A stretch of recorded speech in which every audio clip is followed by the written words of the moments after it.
few days since we said bye to the others in Nasha Town. Still no news about Rarer, though. Where could he have slunk off to? If only he was gone for good. But with all the trouble he stirred up before, there's no way we've seen the last of him. Hello! You must be the traveler in Paimon? Mr. Flynn has been looking for you. Unfortunately, there's been a serious wild hunt attack over at the quarry. He thinks it's time to regroup and figure out a plan. The wild hunt? Oh, uh-oh. We better get over there, right away! Come on, let's go!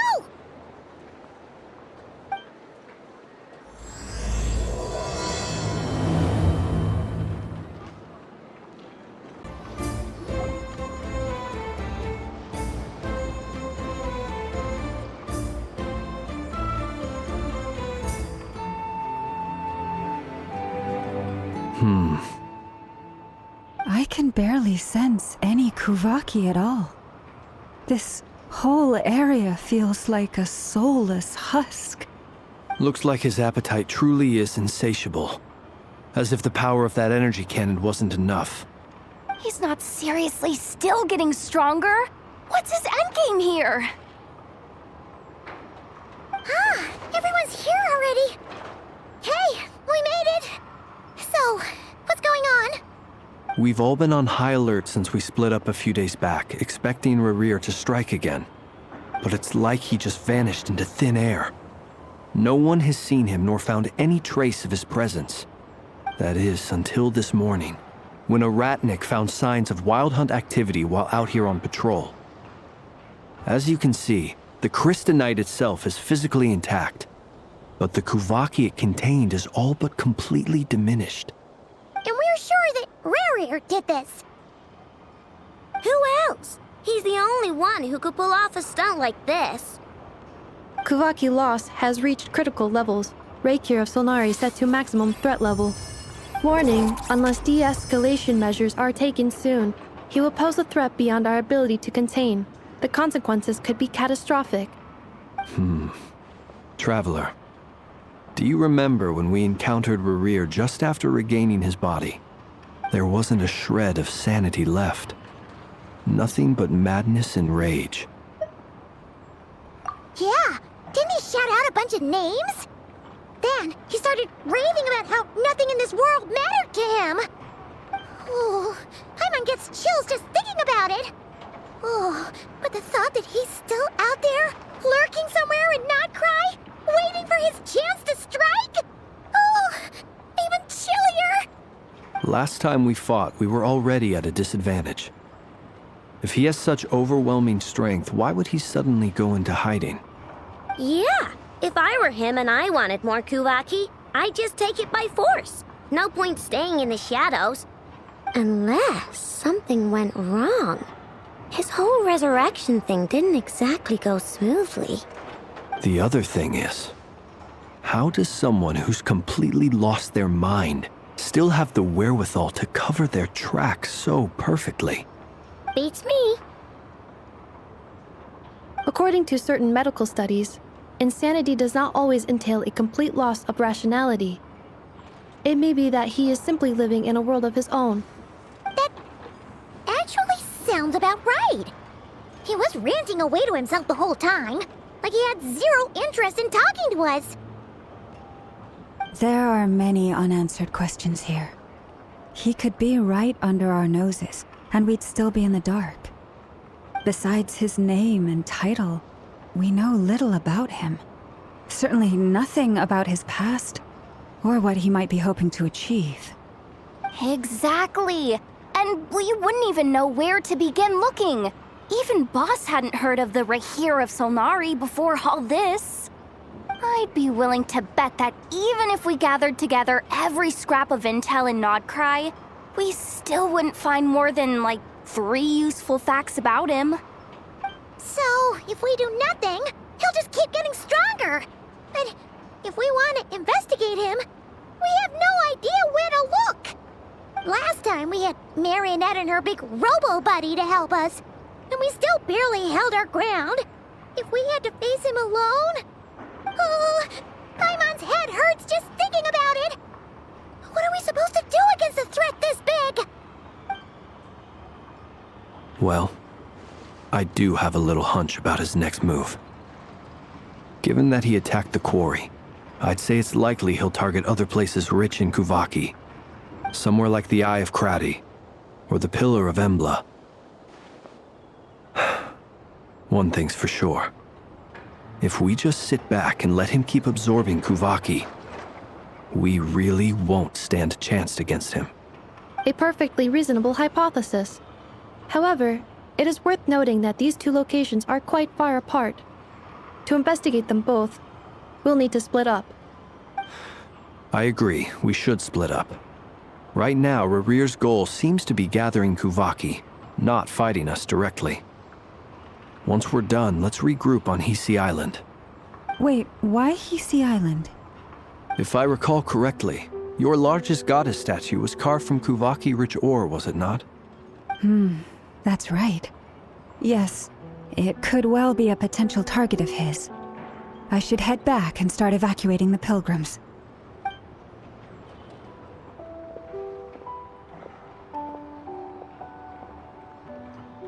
Splitting up's always gonna be risky. But I guess we don't have much choice, right? We're in a race against time here. And if we do run into Rear, what then? That's when you follow the third rule of treasure hunting. Run like the wind. Didn't you say the third rule was go with the flow?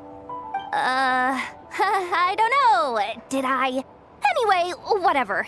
In this situation, go with the flow means go find backup. Agreed.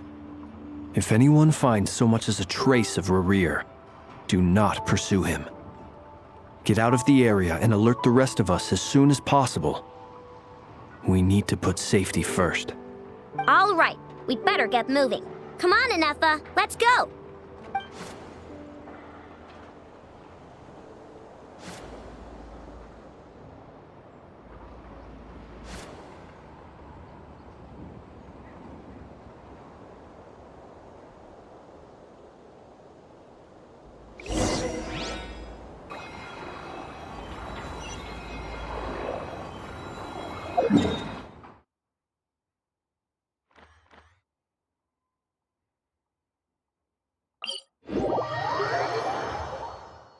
Yeah.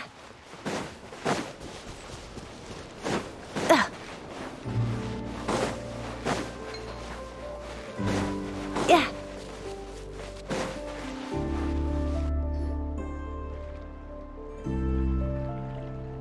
Any leads? Nope. Diddly squat.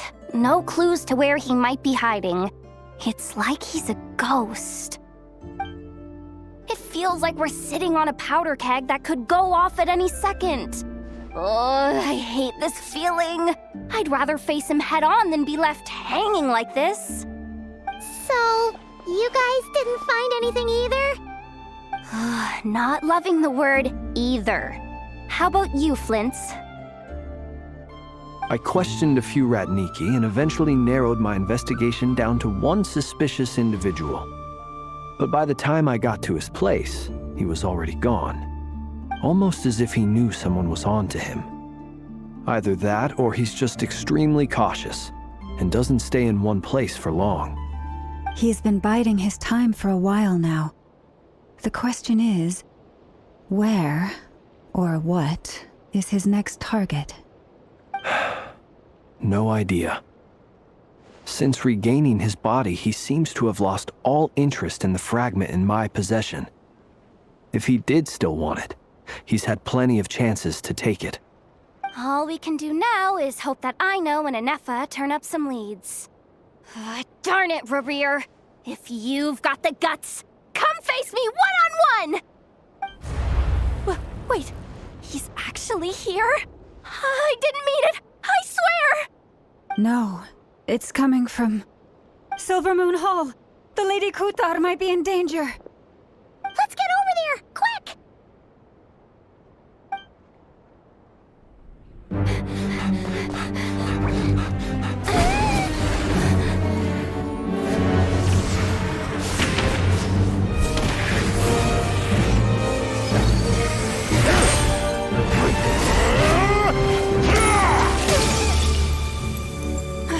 Why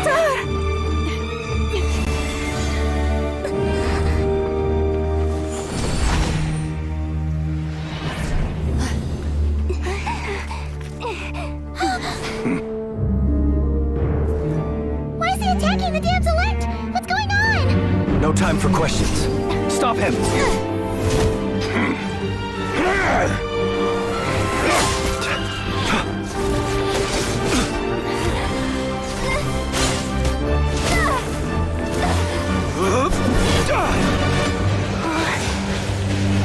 This is insane. Yehuda, get Kutar out of here! On it.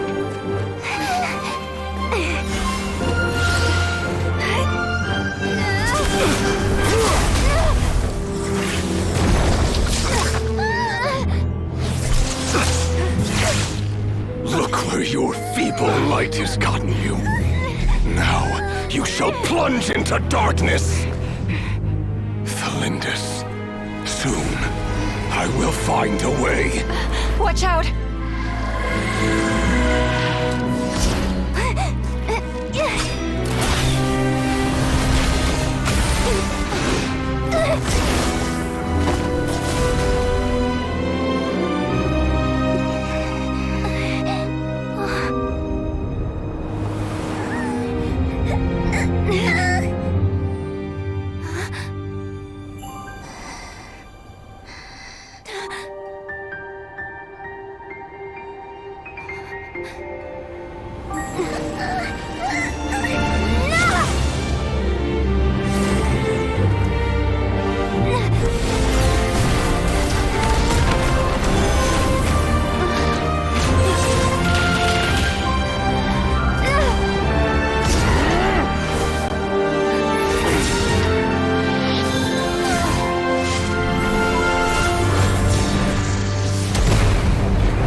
Made it out of there alive.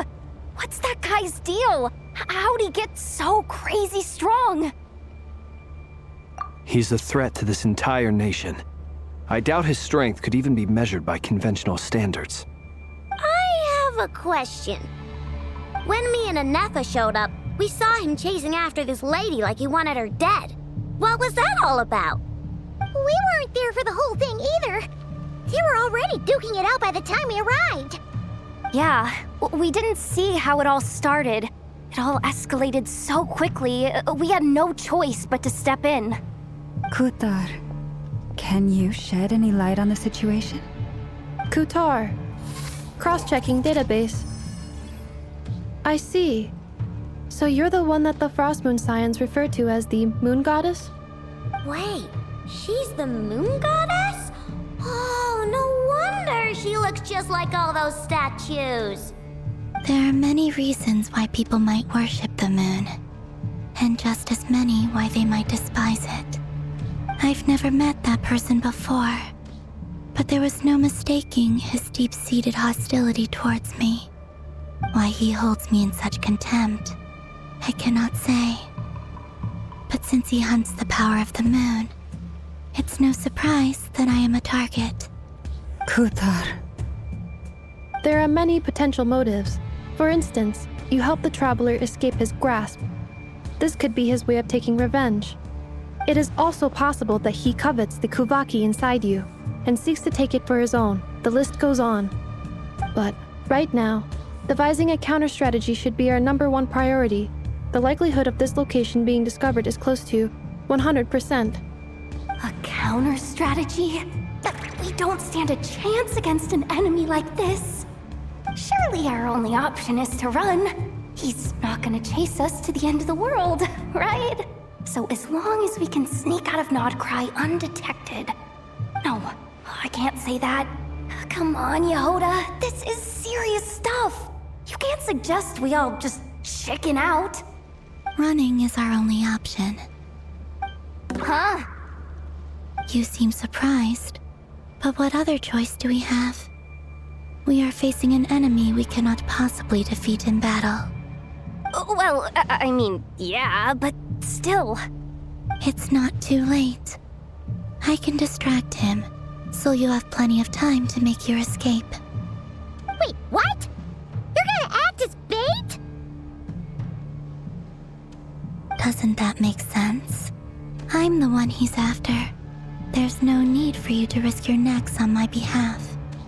A coyote doesn't stop for bypassers while it's howling at the moon.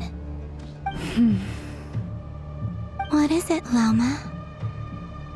The Frost Moon Scions have already grown accustomed to life without their goddess. My presence here is no longer essential, and this is not my home, so you needn't ask me to stay. We can't just roll over and let him get away with this. That's not our style. Yeah. We can't just call it quits after everything we've been through together. Besides, she'd pretty much saved my life back there. If I just ditched her now, I'd never forgive myself.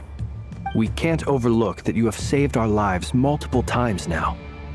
To talk of returning the favor would be a little crass for my liking. But suffice to say that we are friends, and friends look out for one another. River's true objective remains unclear. Even if we were to sacrifice Miss Kutar, there's no guarantee he would stop.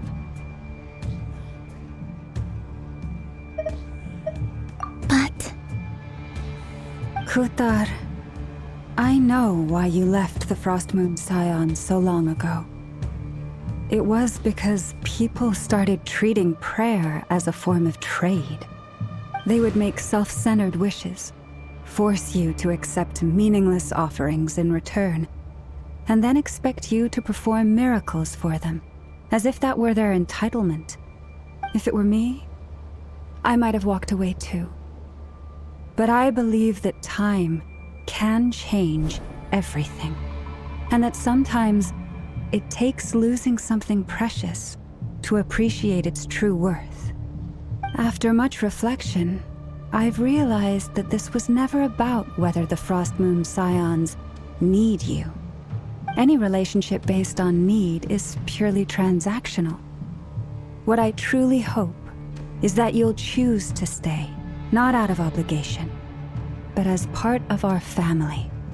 You were born here, and now you've returned.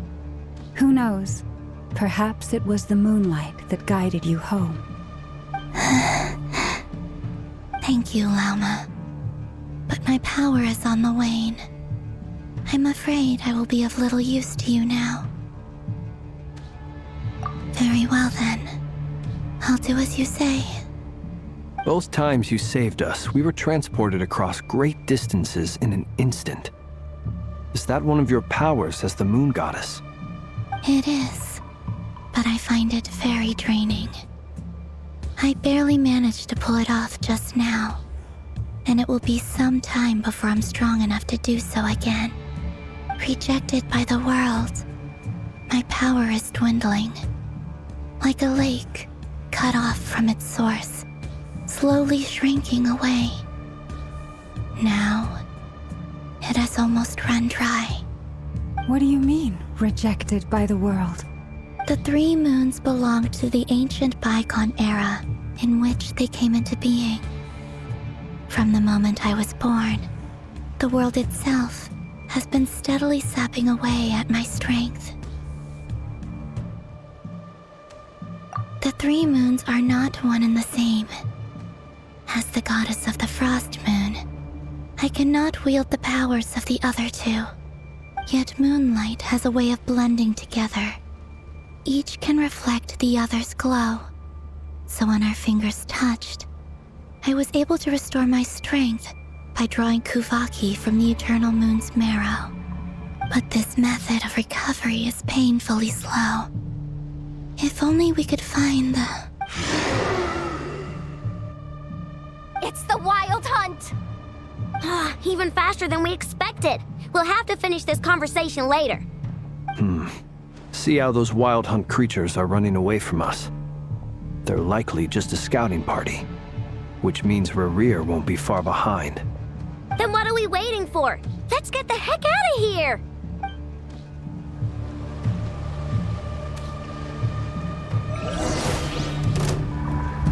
We need this place. Close your eyes. Oh, they just keep coming! This is driving me nuts! Rerir's closing in on us. We need to pick up the pace. There's too many of them! And this time, we can't fall back on Qatar's help to escape! If this goes on much longer...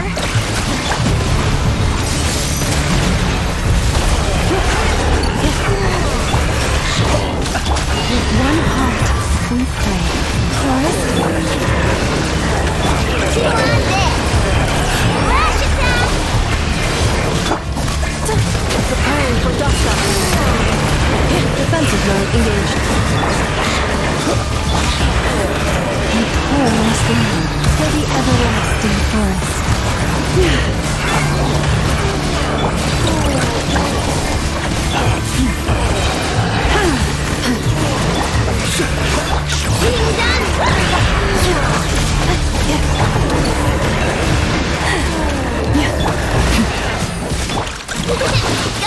By the frost in the hole. Annihilation mode. Observe. Close your eyes. two on this! Flash attack! Surprise! Protect!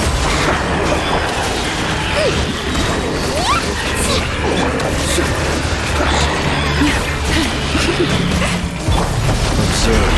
Be silent.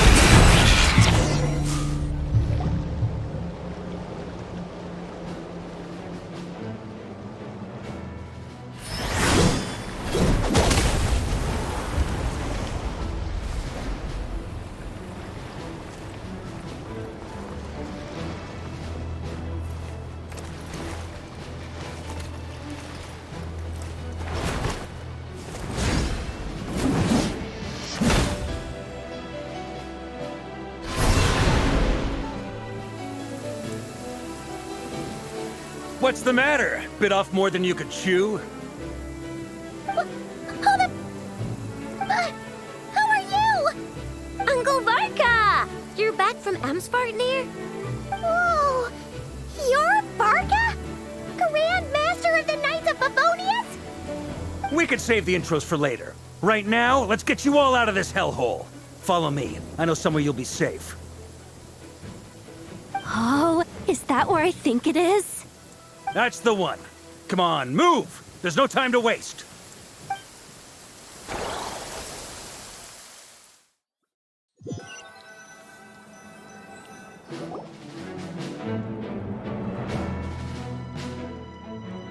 Wow! Where are we? This is so well hidden. Well, that goes without saying. This is the Knights of Favonius' meeting place in Nod-Krai, and a contact hub for the Northern Intelligence Network. AKA, the black market of intel. No matter what faction you're with, it's the place to buy and sell information. Their headquarters are in Nod-Krai, but they've got contacts in every nation. As an expeditionary force on foreign soil, working with them has offered us the most effective way of getting our hands on reliable local intel. This is where we meet, so naturally, it's secure. Anyway, where were we?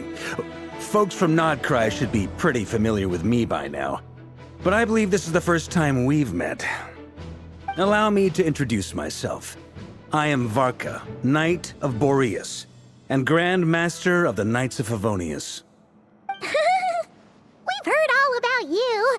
This meeting's been a long time coming. You look way younger than Paimon expected, but you definitely have that Grand Master vibe. Well, I'm no spring chicken. Just not showing my age yet.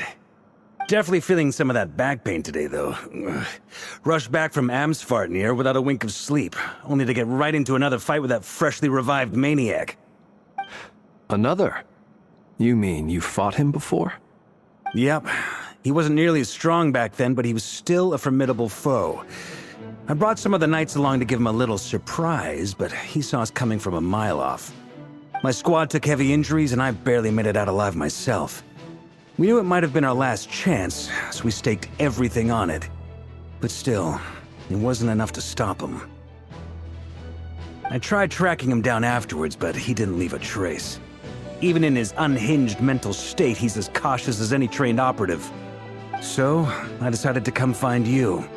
And as luck would have it, turned up to find you being ambushed by the Wild Hunt. The rest, you already know. Is that why he's been frantically absorbing Kuvaki these past few days? Because he sees you as a threat?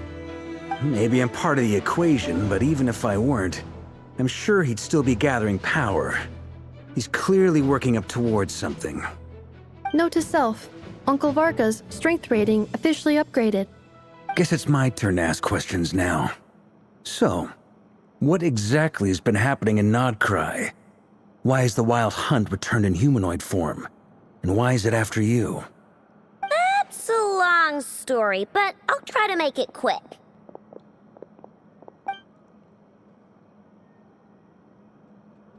Wow, I had no idea so much had happened. Sounds like you guys have really been through it. So, the Kutar is actually a Fatui Harbinger. And all this Wild Hunt activity in Nod-Krai is the work of the Raker of Solnari, one of the 5 sinners. That's a lot to take in. Need some time to wrap my head around it all. I'm truly sorry, Mr. Varka. You stood with us against the Wild Hunt and did everything you could to stop it from escalating into a full-blown catastrophe. And then, the one time you're away, it all comes to a head and all your hard work gets undone. You've got nothing to apologize for, Miss Moonchanter. You can plan 100 steps ahead and still slip up. That's just life. No one knows what tomorrow holds. You can't predict which way the wind will blow next. And, to be perfectly honest, I can't say I'm surprised. For all the times we've defeated the Wild Hunt in the past, we've never been able to completely wipe it out. Turns out, we were just delaying the inevitable. But now that a new variable has come into play, fate may well take a different course. A new variable? You mean us? Who else? And in a strange way, I think his resurgence might not be an entirely bad thing. The Wild Hunt is like an unrelenting force of nature, but Rerir is an individual with an agenda. He's gotta have a weak spot somewhere. That said, while I was explaining everything just now, some of the points that Mr. Flint's added caught my attention. You mean about our mystery ally? That's right. From what you've said, not only did they lead you straight to some key files, they also shielded Hisi Island from a lethal Kuvaki blast. I don't know who or what could pull something like that off. Heck, even Miss Columbina doesn't have a clue. I hadn't heard the story about those files. Would you mind repeating their titles for me? Wild Hunt Phenomena Log, a Nod-Krai and Ratnik's Field Journal, and Kuvaki Survey Log. Oh. No. Still doesn't ring a bell. Another dead end. Guess all we can do now is hope that our mystery ally keeps showing up when we most need them. Still, it's safest to assume they won't be intervening again. From here on out, we'll have to resolve this crisis by ourselves. Your intel also explains something else I've been wondering about. The reason I led my team to Amsfarnir was because we'd had reports about a possible source of the Wild Hunt showing up there. But once we looked into it, it turned out to be a red herring. I don't know who was behind it, but clearly, it served its purpose. I doubt it's by chance that he happened to make his comeback while my attention was diverted. And from everything you told me, it sounds like his scheming began well before his return. So maybe luring me away was all a part of his plan. But is it even possible that he orchestrated all of this by himself? The Moon Maiden and the Raker of Solnari, Nod-Krai of all places. The way everything is unfolding, it can't be a coincidence. So, what do we do now? Got any ideas? Right now, we've got at least 3 things to consider. Let's go through them one by one. First, We need to figure out how to take down Rerir. If we can't beat him in a straight-up fight, the rest won't even matter. To my knowledge, the bulk of Nod-Krai's fighting force is already gathered here. But even with everyone united, we're still no match for Rerir in his current state, let alone with his power still growing. What if there was a way to tap into a new power of our own? How so? Have you thought of something, Columbina? 3 moons once watched over this world. The Eternal Moon was the largest. The Frost Moon was the brightest. And the Iridescent Moon was the most mysterious. They say that back then, the 3 moon goddesses wielded immense power. Enough to shape the workings of the world itself. I now bear the Frost Moon's power, and the Eternal Moon's marrow resides within the Traveler. Hold on. Are you suggesting? The iridescent moon, the last piece in the puzzle. That's right. If we can find the Iridescent Moon's marrow, I will be able to regain my strength much more quickly. The 3 moons are said to stir the tides and illuminate all things. Perhaps they hold further secrets beyond our understanding. According to my analysis, the solution is feasible. However, it is subject to one major condition. How do we locate the Iridescent Moon's marrow? I know a way, but we will need to visit the Fatui's Experimental Design Bureau. The Experimental Design Bureau? Are you saying we need to involve Marionette? Yes. I must speak with Sandrone. It's a long way from here to the Experimental Design Bureau. There's a high chance you'll be spotted. You shouldn't go alone. Then that's settled. Next up, our second priority. Somehow, we need to figure out Rerir's end goal. As you saw for yourselves, when he was still in his wild hunt form, everything he did was for the sake of recovering his body and resurrecting himself. His first act since then, after laying low for a while, was to try and assassinate this young lady. People's obsessions often reveal their greatest vulnerabilities. There must be a reason why he despises the moon so deeply. Perhaps it sheds some light on his title, the Raker of Solnari. The Wild Hunt has plagued Nod-Krai for centuries now. If we want to stop it for good, we have to get to the root cause of what's driving it. It's true. We still know very little about him. If Kuthar hadn't given us that lead, we wouldn't even know his name. But where would we even start? I doubt even the Intel Queen of Nod-Krai has a clue, and she has info coming out of her ears. Oh? That's a rather hasty conclusion for someone who's so painstakingly meticulous when it comes to dealing with machines. Ah, she heard me.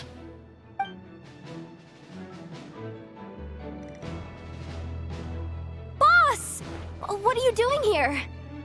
I'm now asking myself the same question. I received a letter from a humble knight of Favonius, requesting a meeting to discuss a major business deal. But it looks like this humble knight had something else in mind. Details. Miss Neffer, the important thing is that you've arrived at the perfect time.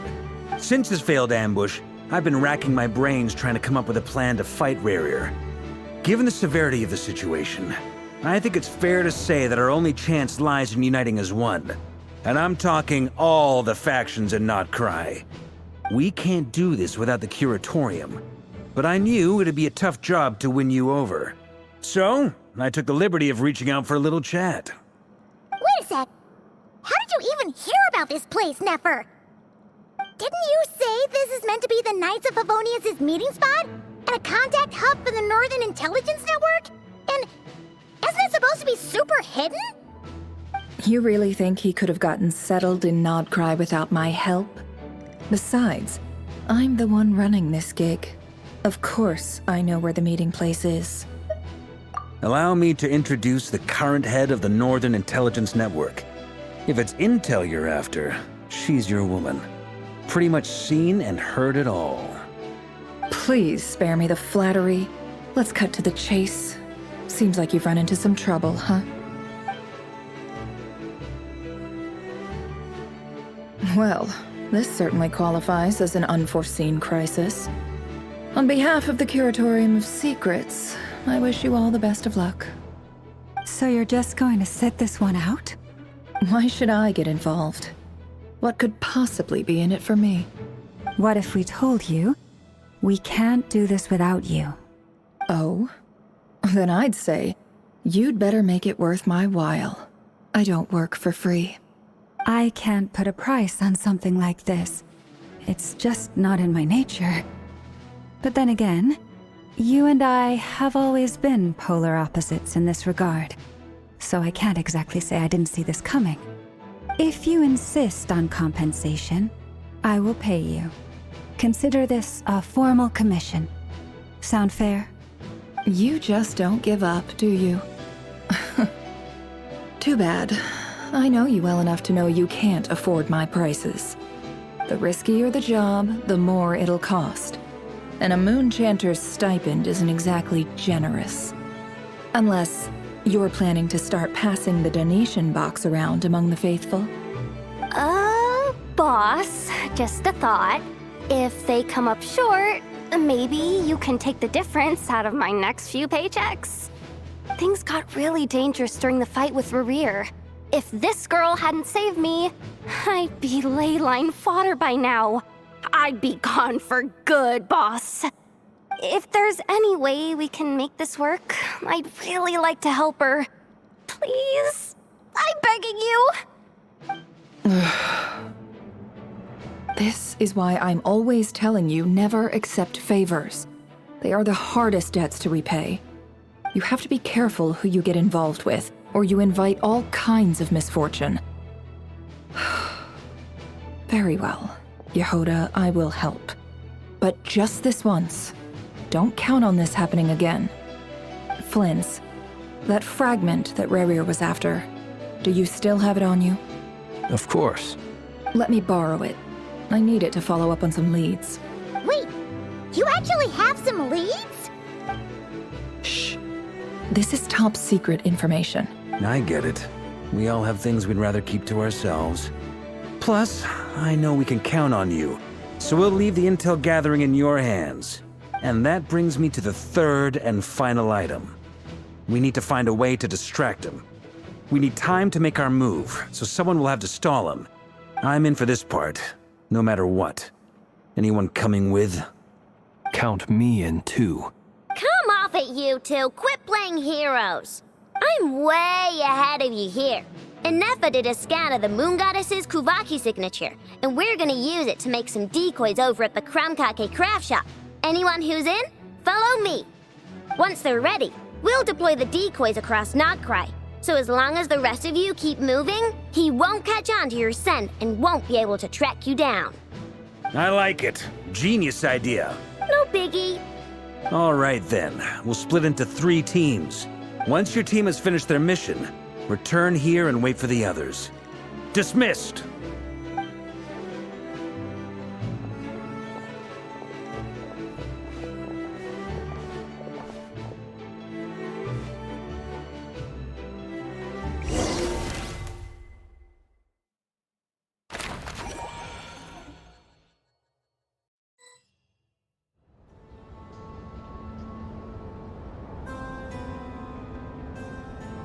Lady Damselette. Wait, and you two? What are you doing at the Kuvaki Experimental Design Bureau? We've been doing our best to mind our own business lately. But if you're just gonna waltz up here like this, you're seriously pressing your luck. Don't blame us for doing what we have to. Huh! You really think that's gonna scare us off? We're not looking for any trouble. I just want to see Zandrone. Do I need to remind you that you're still a wanted fugitive for deserting us? Out of consideration for our former ties and the crisis we're all up against, we'll let you leave in one piece. But don't even think about trying to get inside. Let them in. But... Are you going to make me repeat that? No, my lady. Zandrone seems to be in a good mood. Must be maintenance day.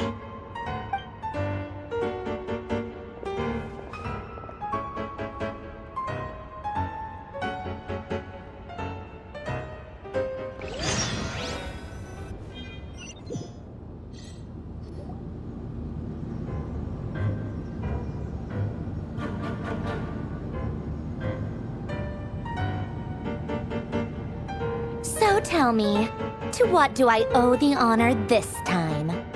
Actually, before you answer that, just so we're clear, we're not colleagues anymore, Columbina.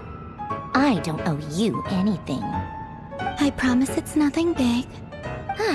It seems like you've gotten the wrong idea here. The only reason I let you in was because I was bored. It seemed like a way to kill some time and satisfy my own curiosity. Whatever miscalculations I may or may not have made in the past, I haven't lost the plot enough to even consider sticking my neck out for your sakes. I'd like to speak with Arlecchino. What? Huh? You mean the knave? I'd like to speak with Arlecchino. Is she in Nod-Krai? No, she's not. Once the work on this facility was completed, she went back with the Rooster and Regrator. The only ones in Nod-Krai are me and... What is it you need to speak to her about anyway? Rerir is hunting me. If I'm going to face him, I must first retrieve the lost moon.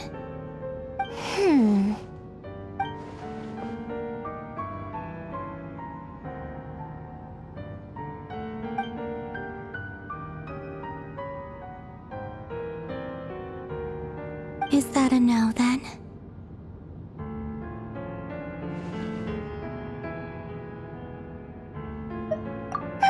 As if I need reminding. I was this close to settling things with him before someone decided to whisk me away to their weird little garden. Have you held any tea parties lately? Tea parties? Yeah, obviously. You don't seriously think we'd pack it all in just because you aren't here. If anything, they've been more eventful than ever. Just me, Arlecchino, and a bunch of insolent, insensitive guests who won't stop asking where you've gone. Oh, they've been a real joy. I bet you served them the worst tea you have. Just like you used to do to me when I upset you. Who cares about how good the tea is when there's no one around to drink it? I keep losing people. First Rosaline, now you. I'm running out of people who can make me laugh. Honestly, what could be more ridiculous than the multi-centenarian goddess, who's only ever had the plain herbal tea she received as offerings? You'd always brew a different type of tea for me each time. Was it really just to see how I'd react?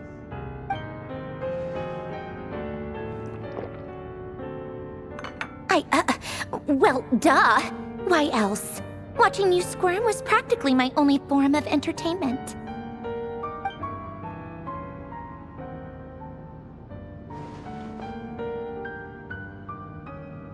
Oh, yeah. And Capitano sometimes used to bring Tartaglia around, too. But I guess we won't be seeing him again. Well, I guess we are overdue for a get-together. Polonia! Have Febronia pass a message to Arlecchino for me. It's time for tea. Will suffice. Pass along a message for me, too, if you would. My body cannot contain the marrow of 2 moons, so I'll be leaving one of them in her care. Excuse me? Who said you were on the guest list? If my tea meant that much to you, maybe quitting the Fatui wasn't your brightest move. Back when you were under the Tsaritsa's protection, no one would have dared come at you so openly. But that protection didn't come for free. In fact, I paid dearly for it. At the end of the day, it was just another transaction. I just got tired, that's all. I never wanted any part in their grand ambitions, and I've had enough of being treated like a bottomless supply of power. It brings back memories from the old days, when I was still worshipped as the moon goddess. Centuries on, it may be a different group of people, but I see the same greed in their eyes. I figured you'd leave eventually. You didn't have as much of a reason to stay as I do. The Tsaritsa gave you shelter and protection, but that was it. Nothing more, nothing less. Meanwhile, the Fatui demanded everything from you in return, until it was more than you could bear.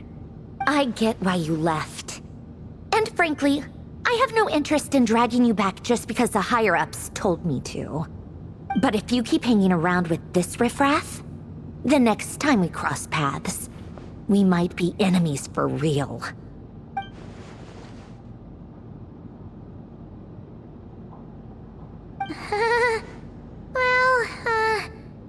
Guess that's our cue to leave. That might be your plan. But it sounds like someone else wants you to stay a little longer. Huh? What do you mean? Listen.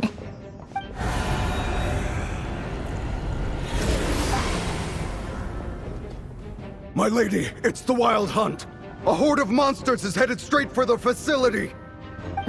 Another uninvited guest trying to crash my tea party. Clear the area! I'll handle this. Wait, what? You want us to leave you here by yourself? Huh. You'll be lucky to make it out of this alive. You really think you can afford to worry about me? Go on, get out of here! You may have stopped Polonia from crushing him last time, but I've made sure that won't happen again. The entire Experimental Design Bureau is rigged for war.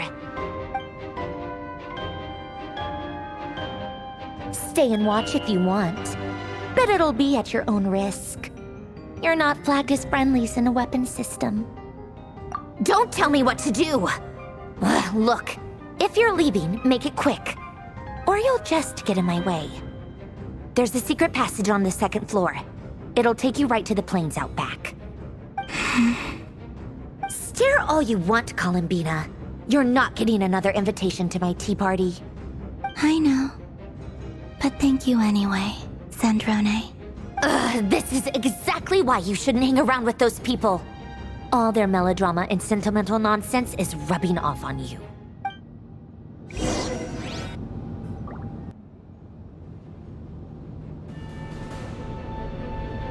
Come on then, Mr. Ray here. Let's pick up where we left off. It's your Wild Hunt monstrosities versus my beautiful creations. Let's see who comes out on top.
Polonia, get him!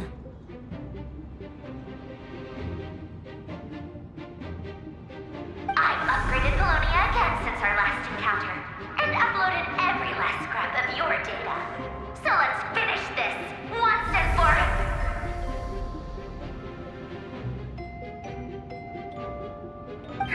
She's not here. Where did she go? Hey, over here, you big... Curse it. Moon. Go. Keep searching. She cannot have gotten far.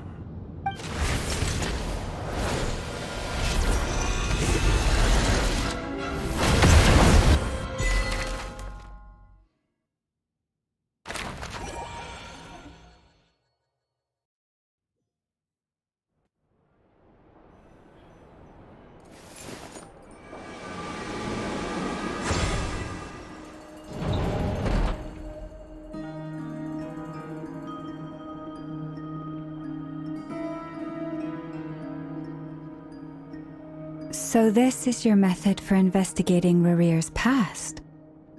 It almost looks like some kind of ceremony. Good deduction.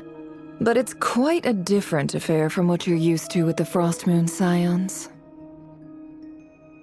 Whoa! First time I've ever been in here.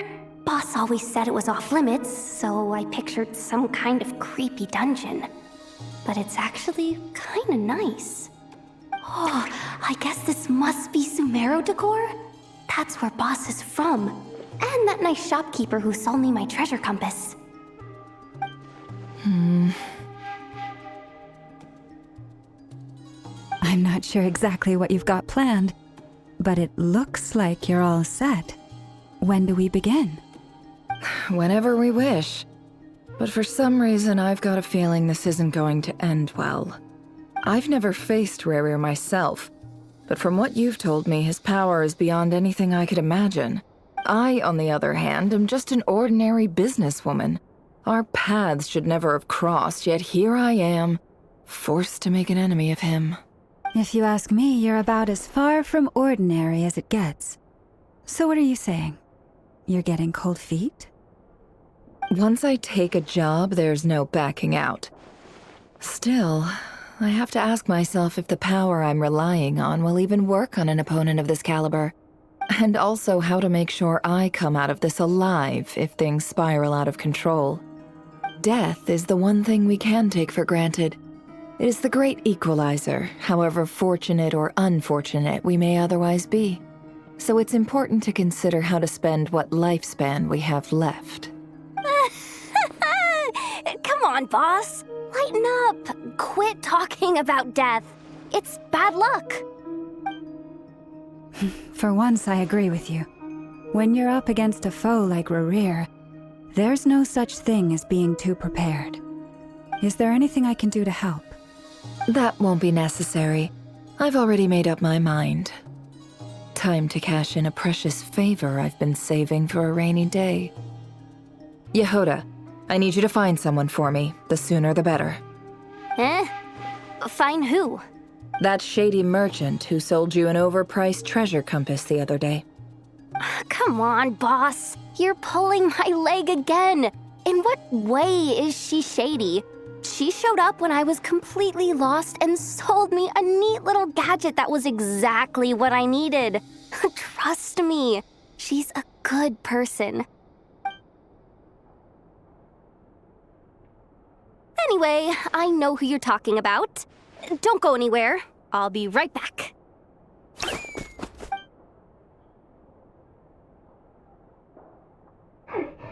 Quit grabbing me. I genuinely can't run any further.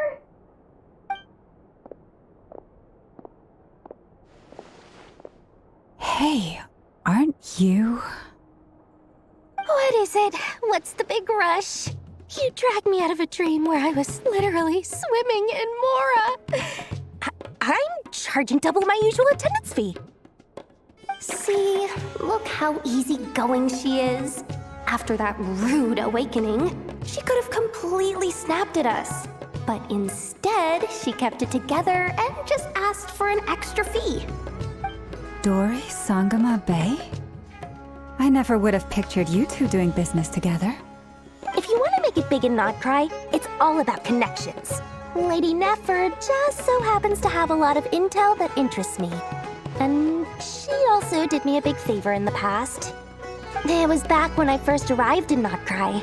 My trusty assistant, the genie in my lamp, had an adverse reaction to the Kuvaki and fainted. And wouldn't you know it, that's when I suddenly find myself in a life-or-death situation. Good thing my compatriot was there to swoop in and save the day. I've been giving her a 30% discount off all of my goods ever since.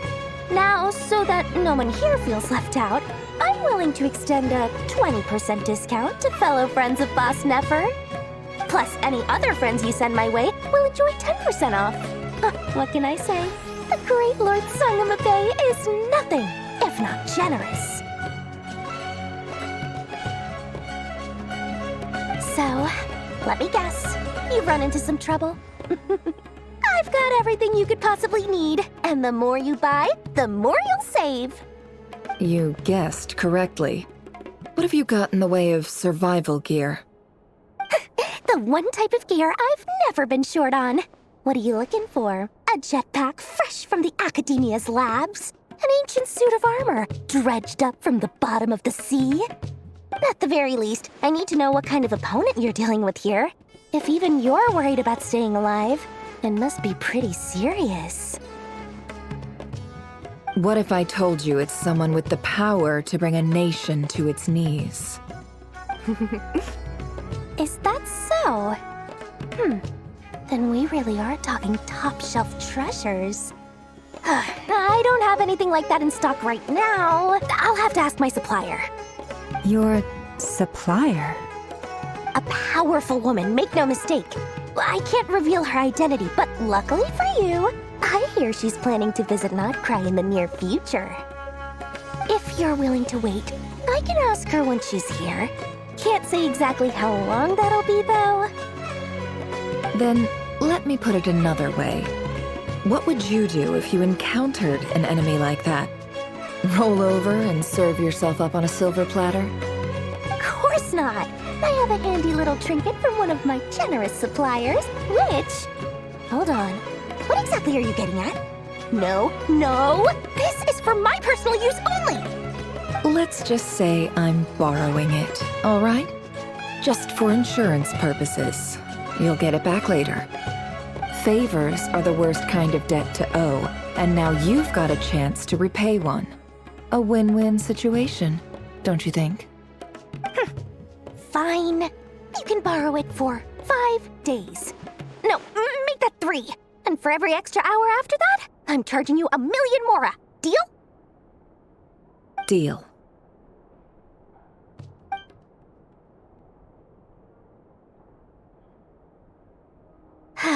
What a way to start the day. Now, was there anything else you wanted? Or can I go back to bed now?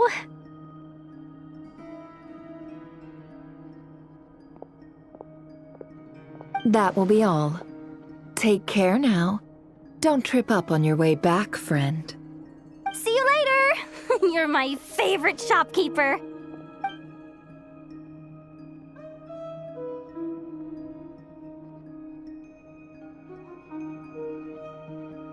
Excellent. Everything is well and truly ready. The ceremony can now begin. After initiating the ceremony, your minds will follow me wherever I go. You will see many strange things in your mind's eye. So remember, don't be frightened, and don't make a sound.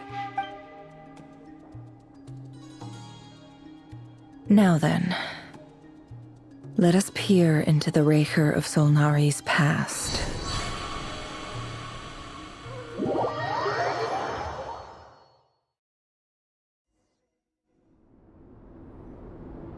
I made it. I don't recognize this style of architecture. Must be Conrian. Simple furnishings, table and chairs. It's a more ordinary house than I might have expected. Looks like the fearsome Raker of Solnari came from surprisingly humble beginnings. Unless this passed for luxury in Conria. Unlikely. It was said to be a very prosperous nation in its heyday. Anyway, I'll keep exploring.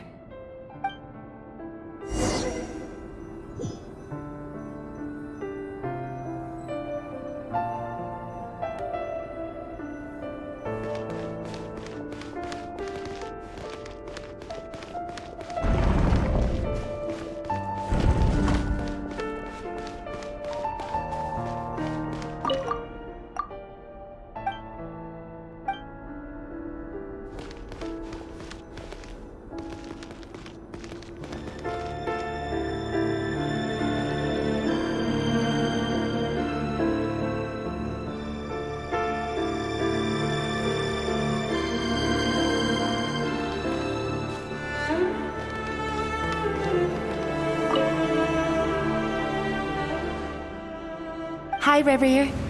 Since you're working extra hours tonight, I thought I'd keep myself busy by checking out that new kebab shop. I've heard good things about their menu. I'll test it out, and if it's as good as everyone's saying, let's go back together sometime. P.S. New stash from the Universitas Magistrorum. I brought some goodies home. A few teacups and a pin rack. Hope you like them. They didn't sign their name. But they must have been close. Sounds like they were living together.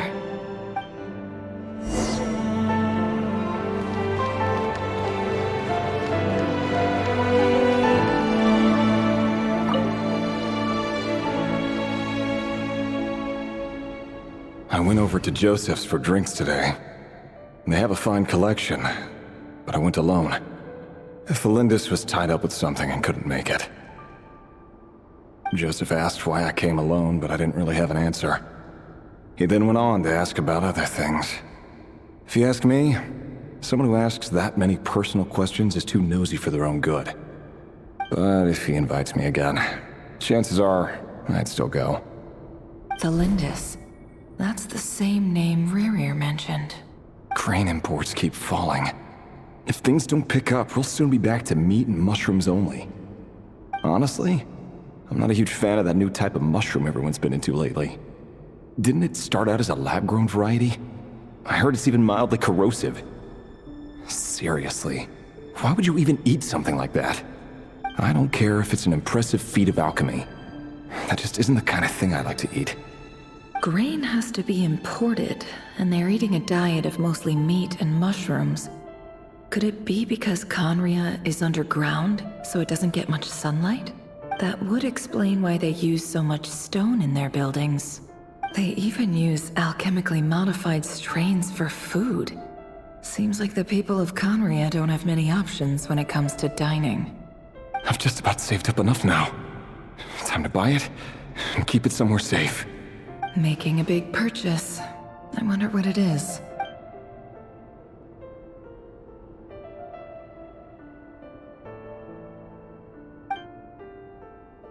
He really is a professional. No wonder he's so good at covering his tracks. Despite what he's become, it seems like he's retained certain habits, at least in this regard.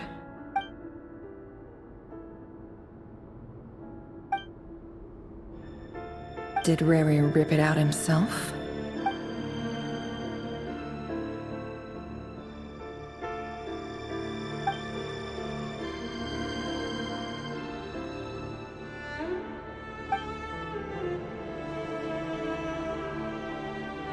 Before I met you, I was convinced that my heart was nothing more than a stagnant pool, the burial place of a fallen moon, a withered, windless grove where the waters rested forever unrippled. It was you who helped me see that my heart hadn't entirely withered away, that it could still beat to the rhythm of love. This is just trivial sentimentality from the looks of it. Why would he go to the trouble of hiding that? The burial place of a fallen moon.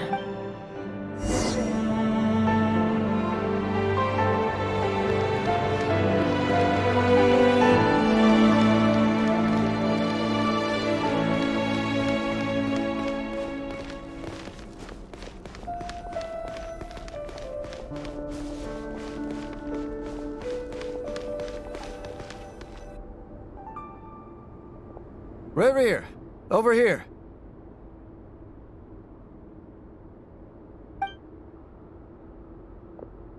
Dane!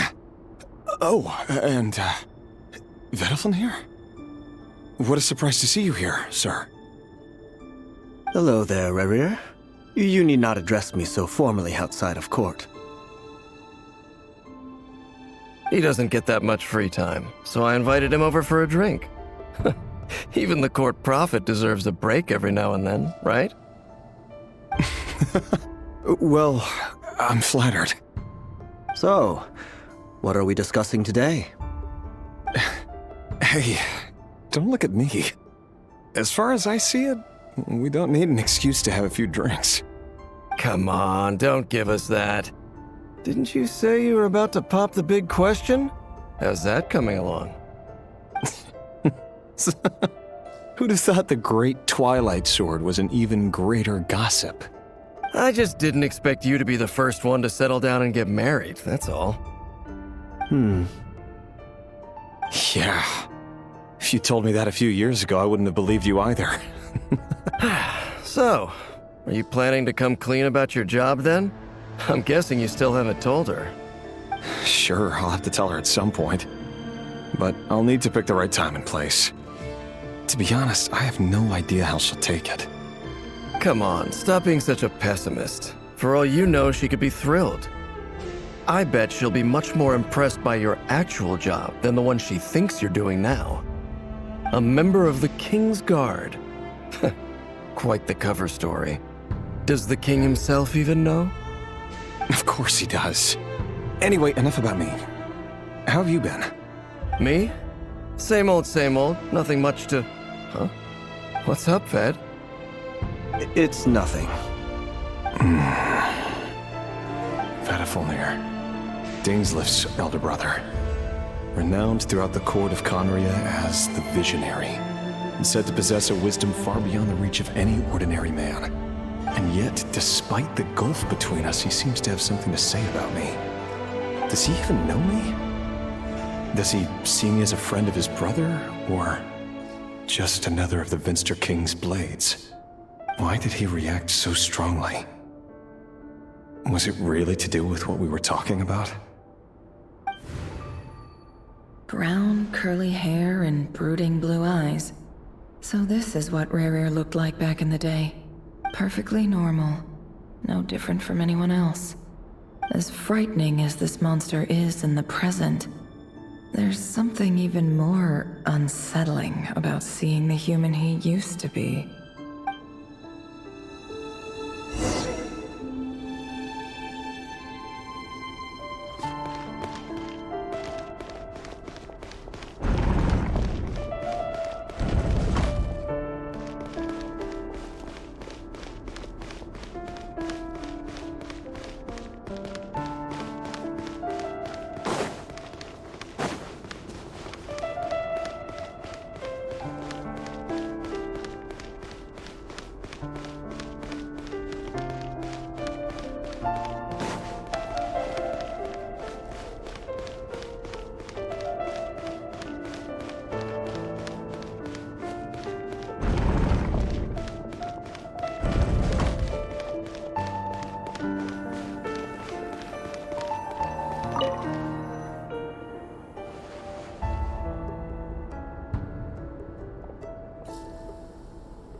Felindis?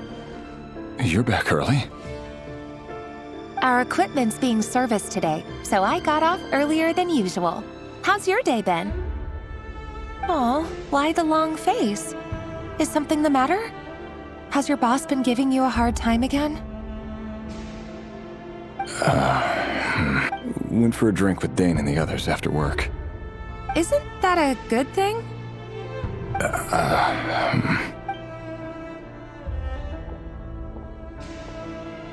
Vediflin showed up today, too. You know, Dainslift's older brother. Ah, Mr. Vediflin. Yes, I've heard of him.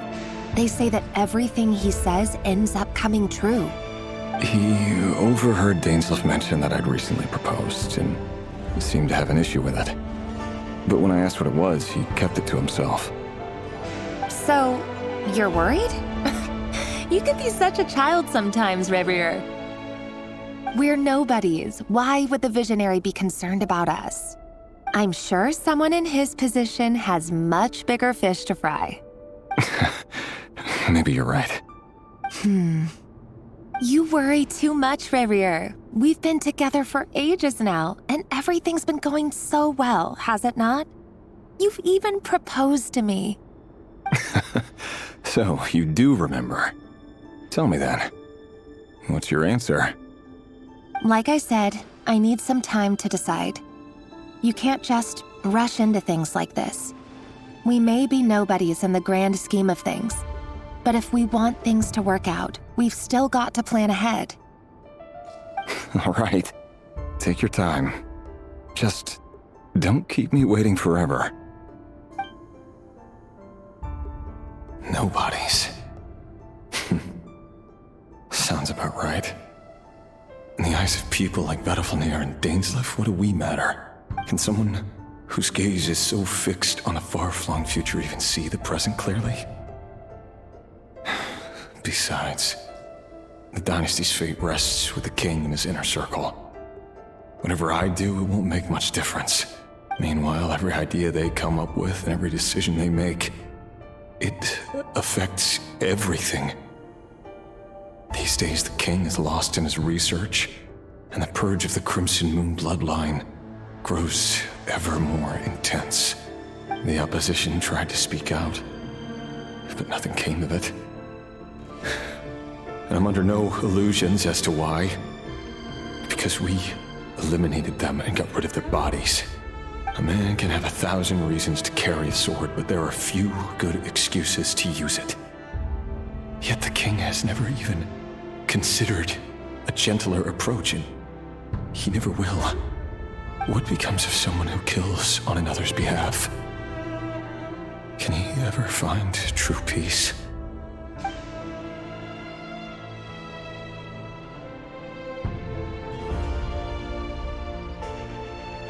Thelendis,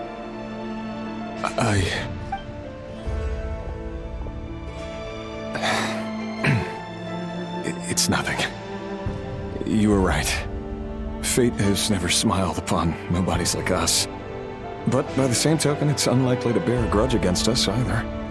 There's no reason we can't keep living happily together, cherishing the simple joys of each day as they come. See? You just need to stay positive, Reverie. I can feel your warmth, your breath. You're right there, right by my side. Just seeing you makes me happy in a way I can't explain, and that's something that no one could ever take away from me. So smile, my love. Let go of that frown. You're right, Thelendis. I've just been overthinking things. That's better. Getting caught up about things like this will only ruin our evening. Speaking of which, all set for the ball tonight? I need to go get ready.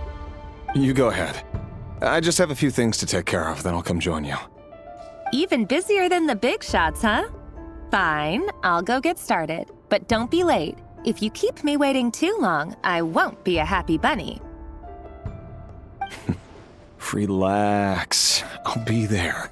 Seriously, though, you drive a hard bargain. You're really gonna leave my proposal hanging and still expect me to take you to the ball? Well, that goes without saying. I already told everyone I'd be coming with a dance partner. Besides, they're two completely different things. Let's take it one thing at a time, all right? All right. White outfit it is. It seems like Rerir was deliberately hiding his ties to the intelligence services by giving the impression that he was just an ordinary member of the Vinster King's Guard. He clearly doesn't want his would-be fiancée to know about his other life. Then again, that's hardly surprising. People in the intelligence trade rarely do. Who'd have thought we were in the same line of work? Let's dig a little deeper.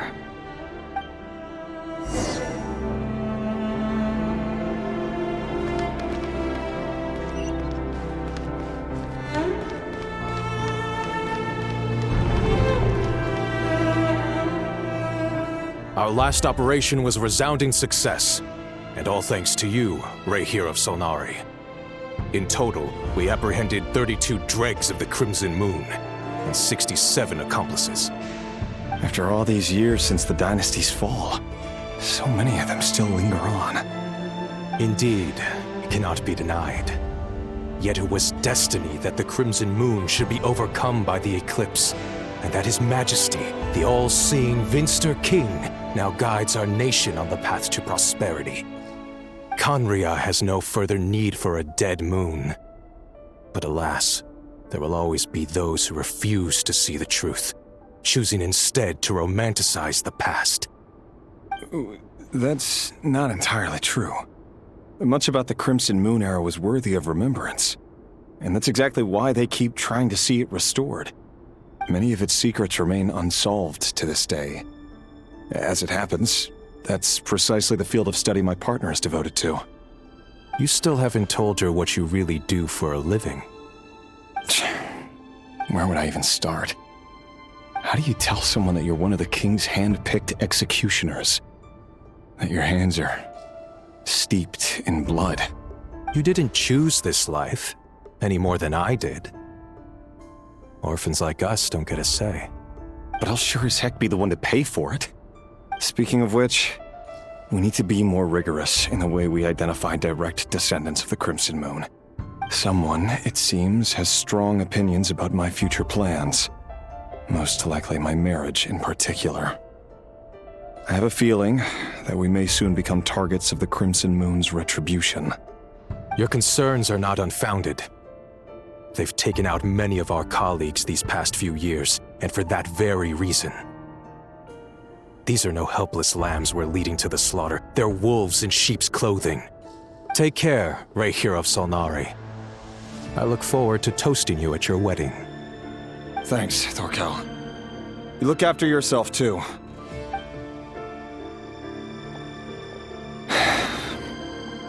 Thelindis, I never wanted to keep this from you. You're the last person I would ever want to lie to. But that's exactly why I can't tell you everything. There are things you shouldn't know. Things you cannot know. The moonlit dynasties are a thing of the past. Yet even now, with the sun shining high in the sky, there are those who would call forth a dead moon's ghost. Could that be why Vedalfnir held back? Or was it because of some court secret he's not at liberty to share? I have to get a clear answer from him. No matter what happens, I will protect Thelindis. Rahere seems to be very concerned by Vedalfnir's reaction. Vedalfnir and Dainsleif, the Visionary and Twilight Sword. So that's what they were really like. I've investigated this whole area now. There doesn't seem to be any other memories here. Should I try somewhere else? Wait a second. What's this black smoke?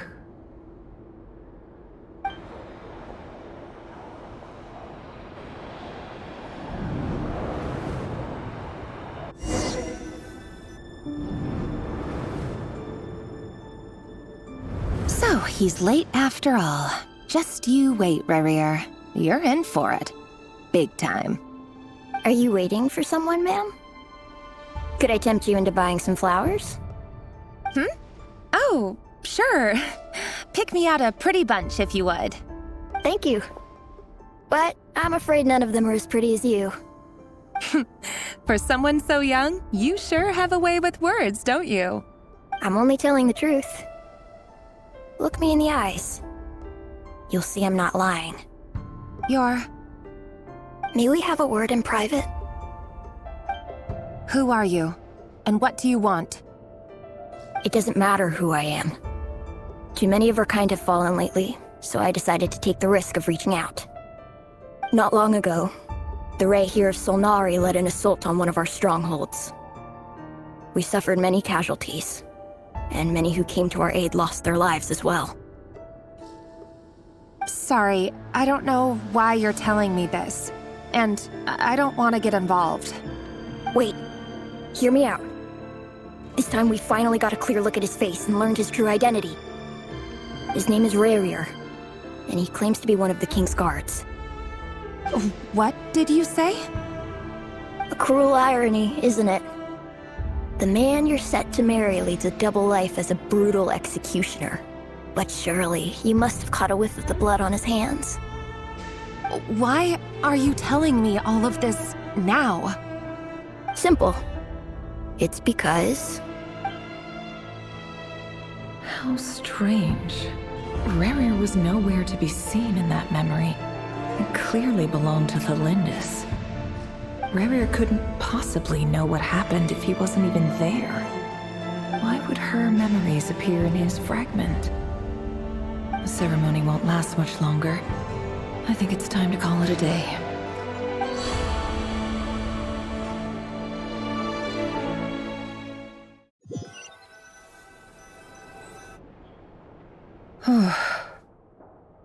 So that was your doing? Did you just pull us inside Rarier's fragment to spy directly on his memories? Any more questions, and I'll have to start charging. I had no idea you could do that, boss! Seriously, that was amazing! We're not worthy. We're not worthy! I gotta admit, though, I'm itching to see what happens next. Feels like we barely scratched the surface.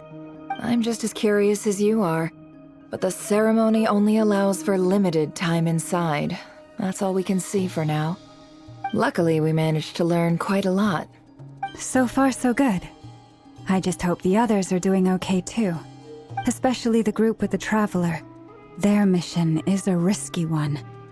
Let's hope it's all going smoothly. If you're worried about them, go see how they're doing. If I know boss, she's gonna need some time to write up all the details and make sure it's all coherent. I'll stay behind to lend a hand, but feel free to head back and meet up with the others.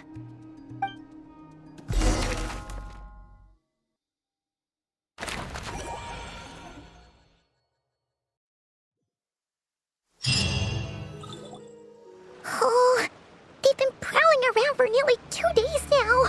These things just won't quit. Oh, they might not have seen us yet, but them constantly sweeping the area, our way out is completely blocked. Oh, that's never gonna work. One little slip up and it's game over. If they spot us, they'll run straight back to Rarier. And once he knows we're here, it won't be long before he's breathing down our necks again. Oh, guess you're right. All right, time to zip it.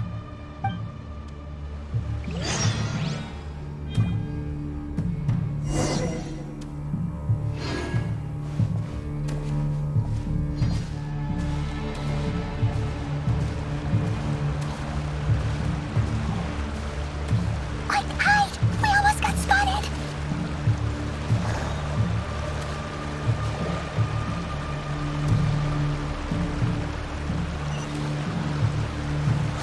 Phew! That was a close call.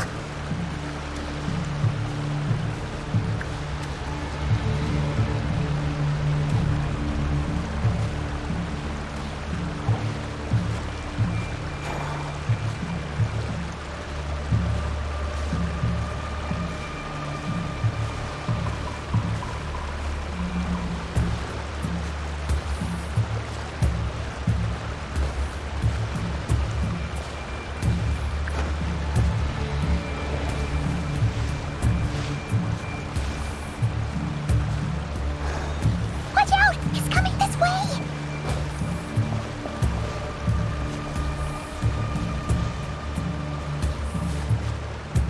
Keep going. We're nearly there. This is the final hurdle.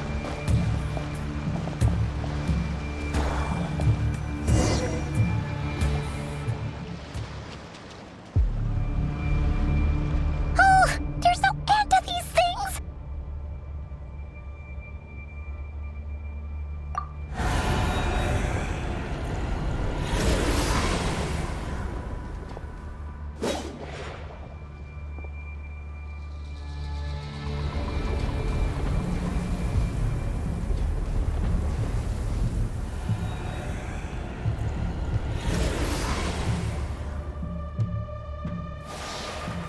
fire. Fire? Wait, what's that smell? Oh no! There's a fire!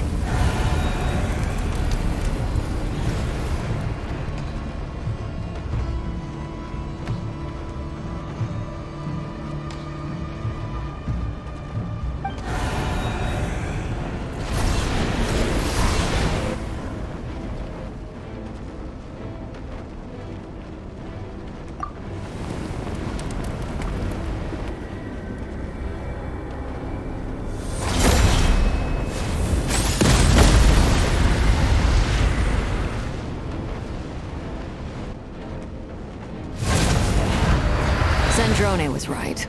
You look weak, Columbina.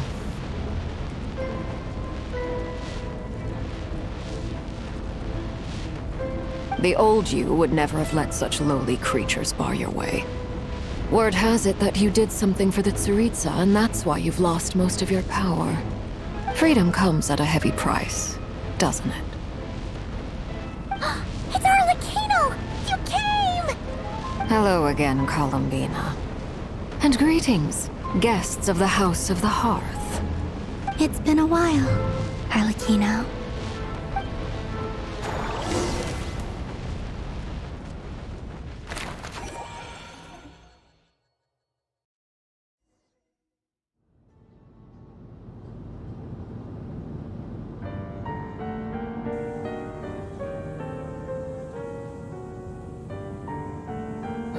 Stupid right here of stupid Solnari.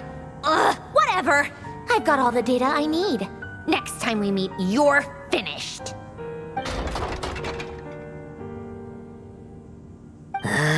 He sure doesn't pull his punches. Excuse me, do you need a hand? You can do me a favor by staying out of my way. Can't you see I'm busy? Wait a minute. I recognize that voice. Hello, Miss Sandrone. Father sent us over to help. How considerate of her. Hey, Fremine, get over here and help me fix this. Lenny, you do your thing. Just keep your sister away from my machines. Nearly every machine that cat girl touches ends up going haywire. Go put her on cleaning duty or something.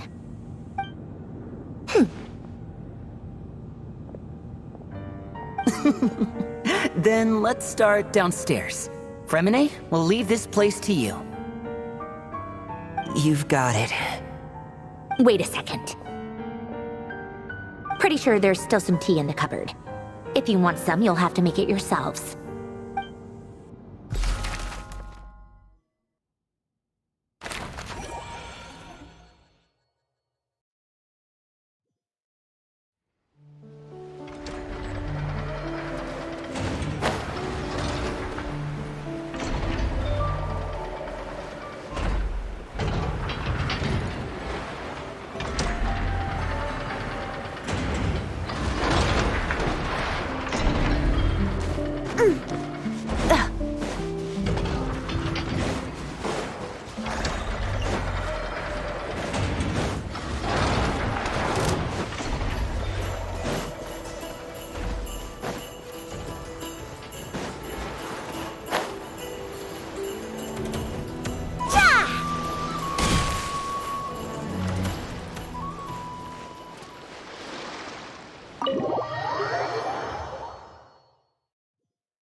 It's a relief to see you all made it back in one piece.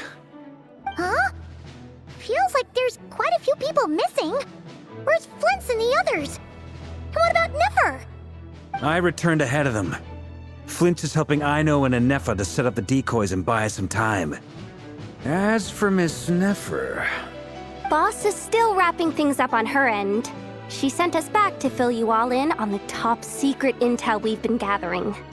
I see. Then let's get right into it. But first, who do we have here? You brought someone else in to help? Greetings.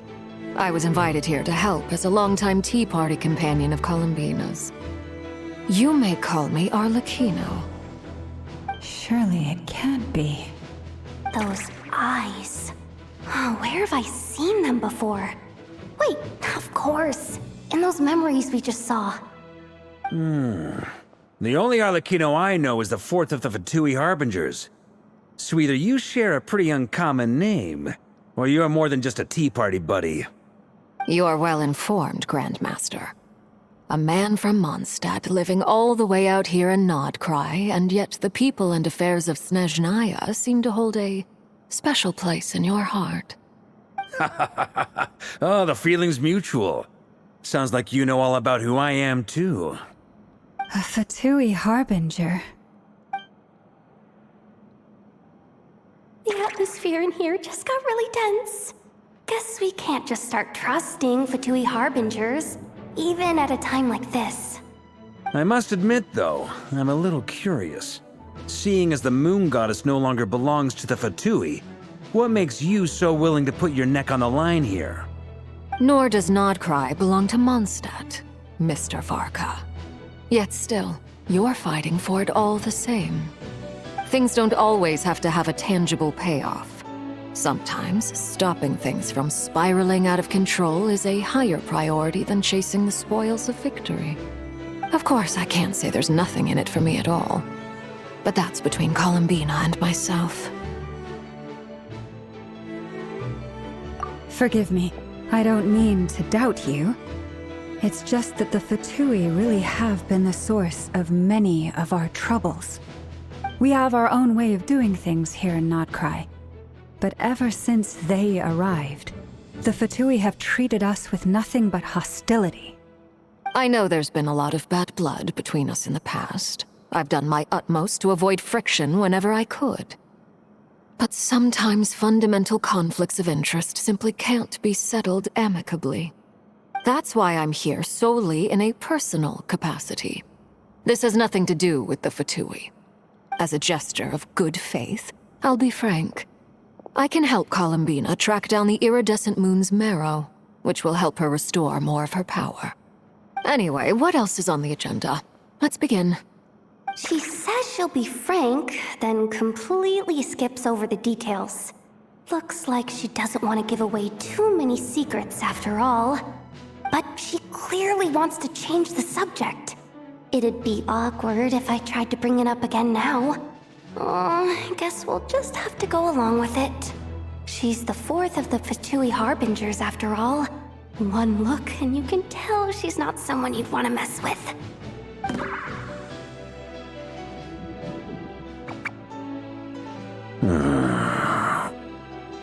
Well, since Miss Arlecchino sounds confident in her ability to handle that, we'll proceed to the next topic. Yehuda, time to share that top-secret intel. All right, listen up, everyone. First, we now know that Rerir was originally a Conrian secret agent whose primary mission was to hunt down and assassinate the so-called Dregs of the Crimson Moon. The Dregs of the Crimson Moon? Mm-hmm. In the memories, there was a lot of talk about the Crimson Moon and Eclipse, and a whole bunch of other stuff from the time of Conria. To my knowledge, those were the names of two different Conrian dynasties. Long, long ago, it is said that the people of Conria worshipped the Crimson Moon, drawing a mysterious power from its reflection. But one day, a coup saw the Crimson Moon eclipsed, hence the name of the new dynasty that replaced it, and how it became the new emblem of Conria. Still, long after the Crimson Moon dynasty had fallen, the last ruler of the Eclipse dynasty, the Vinster King, still coveted the secrets it left behind. So, he sent the Rehir of Solnari to secretly hunt down the Crimson Moon's few remaining followers. In those days, Rerir showed no signs of madness. In fact, he was as normal as any other person. Oh, and he had a fiancé, or at least a would-be fiancé, called Tholindis. What's the matter?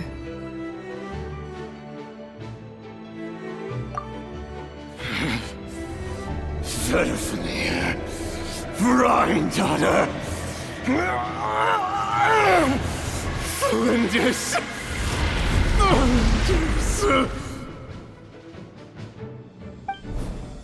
Interesting. Anything else?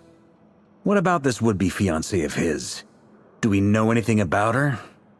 Well, she was a researcher at the Universitas Magistrorum, but it felt like she was hiding some kind of secret. Oh, and one more thing. For some reason, Rerear's fragment also contains some of Thelindis' memories, though only a very small portion. Well, no shortage of potential leads, I'll give you that. In any case, it sounds like we can conclude that while Thelindis was still around, Rerear appeared to be lucid and quite normal. Thelindis, it seems, must have been the one thing in this world that he couldn't let go of. Tell me, though, were these pure-blood Conorians we're talking about here? Why do you need to know that? Hold on. If she was a pure-blood Conrian... Oh yeah! Just like how it was with the captain! If we could somehow find her, do you think there's any chance Rerear might regain some of his sanity? It's possible, but it would take a miracle.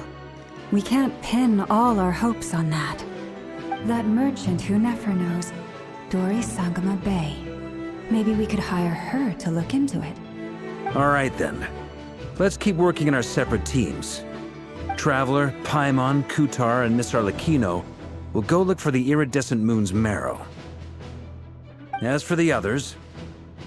On the way over here, I noticed that the Wild Hunt monsters had grown even more frenzied in their search for Kutar. At this rate, the people living here will be in grave danger too. So I'm thinking of gathering together some of our followers to go wipe them out. I'll head back to the curatorium and meet up with the boss. Feels good knowing we've all got something to be getting on with. Given that the Wild Hunt has been a lot more active lately, the Lightkeepers have likely begun their own operations too. If that is the case, someone will need to pass the news on to Flint's.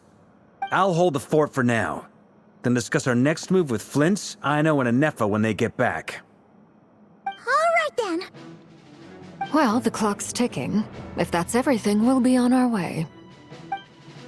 We'd better get moving too. We'll try to buy you as much time as we can. Relax. Just do your thing. I decided to call in some backup since things are getting so hairy. Our reinforcements should be here any minute now. Stay safe, everyone. Dismissed.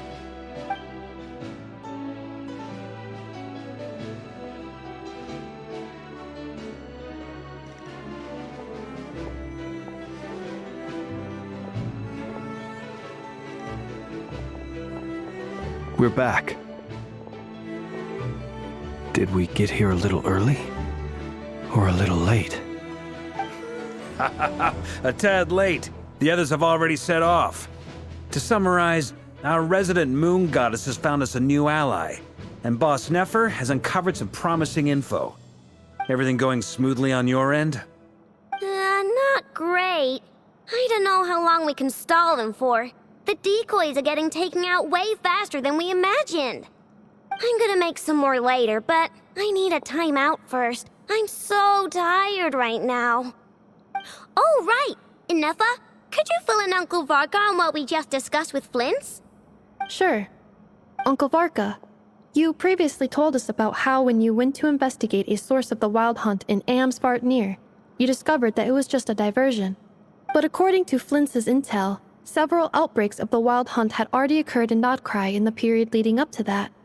That was before Rerear had regained his body, when he was far from regaining his full strength. In other words, in theory at least, he still lacked the means to act in two places at once.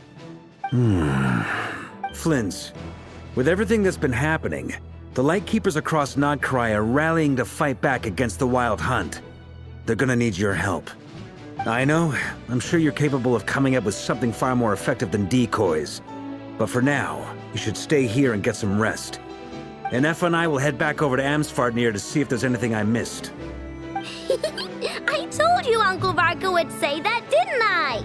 A deal's a deal. Not a word about my snack intake for the next week. Database updated. Reliability of Aino's predictions increased. What does that mean? They were betting on how you'd respond after hearing their intel. It's the obvious choice, isn't it? That's hardly worth betting on. We already decided that Anefa should go investigate the situation over at Amsfartnir on her own. You might as well stay here and keep watch. Someone needs to hang back and oversee our strategy meetings. And besides, you still haven't fully recovered from ambushing Rerir. So I've ended up with the easiest assignment. Well, I appreciate it, everyone. See you when you get back.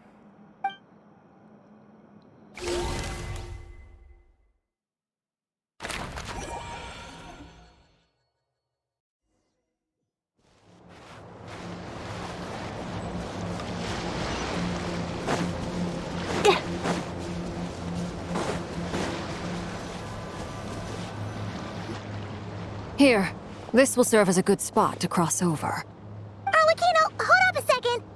Since you brought us all this way, would you mind telling us what you've got planned? We still haven't got the slightest idea what's going on here. And if even Columbina doesn't know where the iridescent moon's marrow is, how do you? Simple.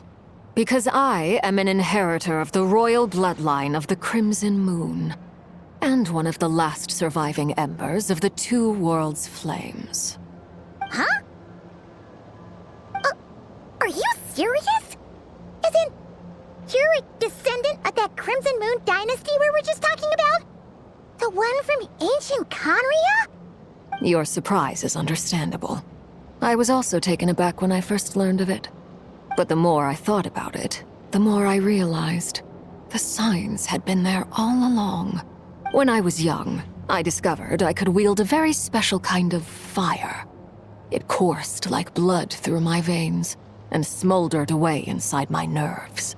What's more, whenever I experienced strong bursts of emotion or drew too deeply on this power, it was like some kind of presence within the fire would begin to gnaw away at me, consuming me from the inside out. Exactly. That is why my hands are like this, too. At first, I saw it only as a curse, but once I became a harbinger, the Jester apprised me of the truth. Together with my own investigations over the past few years, there are several things that I have gradually come to understand. For instance, take the so-called Crimson Moon. In truth, it is nothing more than the shattered remnants of the iridescent moon, fused with the abyss to prolong its lifespan. Since this blood flame was bestowed upon me by the Crimson Moon, it is a fusion of the iridescent moon's former power and the corruption of the abyss. You all understand the nature of the abyss well enough. I draw upon its power, and in return, it hungers for my soul. This strange blackness is the mark of corruption it has left behind. If I recall correctly, you once told me that if the corruption ever made it to your heart, you'd become a completely different person. Yes, and that's the reason I'm always careful not to push my power too far. It's essentially a never-ending tug of war. Whew. Sounds intense. Anyway, the rest of my story can wait. Is there anything else about the Crimson Moon or the Iridescent Moon that you are unclear about? Paimon has a question. So, the Crimson Moon that the Carians used to worship was actually the Iridescent Moon, right? Which was one of the three Moon Sisters. Does that mean that the Carians were to the Crimson Moon as the Frost Moon Scions are to the Frost Moon? So much of that history has been lost. We have no way of knowing exactly what they were like. But I would suspect that the Conrians weren't as devout in their moon worship as it might appear. The iridescent moon's remains simply served as their link to the Abyss. Later on, perhaps someone discovered a way to make direct contact with the Abyss. Or maybe there was some kind of ideological divide. Either way, a dissenting faction staged a coup and drove out the royal heirs of the Crimson Moon dynasty. Still, even with the dark sun looming high overhead, the Crimson Moon's glow never truly faded. If you want living proof, it's standing right before you. The first time we met, I sensed something familiar in your presence. When I looked at you, I felt I could see that mysterious red moon in the corner of my eye. In your flames, I saw its broken image, surrounded by a strange black aura. Well, I appreciate that you kept it to yourself. Much about the Crimson Moon is still a mystery, and I'd prefer not to end up as the object of an insane research project. Anyway, time is against us here, so if there's any other questions, they'll have to wait. I just want to make sure I've got one thing straight. In her letter, Sandrone mentioned that since you are unable to contain the iridescent moon's marrow yourself, you intend to leave it in my custody. Correct? That's right. For now, it's the only way I can pay you back for your help. The iridescent moon is already part of who you are. So with its marrow in your possession, you'll be even more powerful than before. Deal. Then let's get started. Get what started? What does this place have to do with the Crimson Moon? When I first became a Harbinger, the Jester gave me a book called Paranhari, also known as Leobranto Inamorato. You should be able to buy a copy next time you're in Fontaine. It's a love story set in the Crimson Moon era, but setting aside the tangled romances of its characters, it also records a few interesting details. In the Crimson Moon era, or so the story goes, there was an orphanage that received children from beyond the bounds of this world, and subjected them to a peculiar induction ceremony. Beyond the bounds of this world?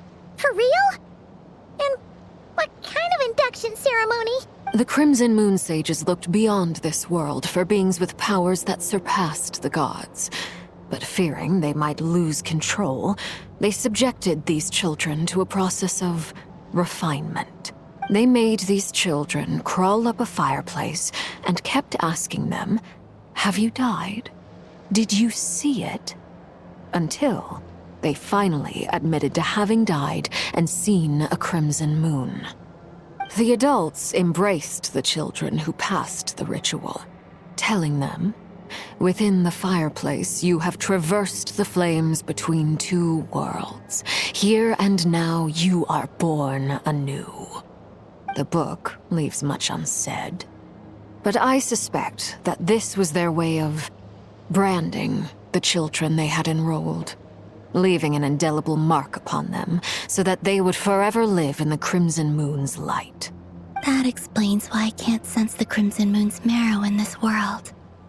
It makes sense that it would be sealed in a special space that can only be accessed temporarily through some kind of ritual. But there's no fireplace here. Do you see a chimney anywhere? Oh, are we supposed to build it ourselves? Okay, fine. Paimon will go find some bricks. That won't be necessary. The fireplace is purely symbolic. The key to the ritual is crossing the flames between two worlds. In other words, the flames that burn within me. Those burned away by such flames leave behind a kind of ghostly afterimage in the world. In the days of Conria, people believed they could be used to bridge the gap between the two worlds of life and death. In short, I can open a passage to that space for you. That's the easy part.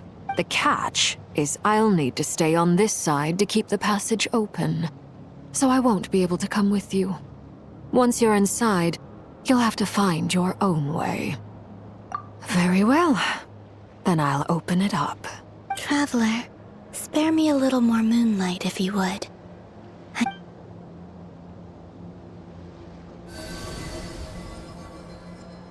Thank you. I feel like I've recovered some of my strength now. It should be enough to move us across short distances and confront whatever dangers might await.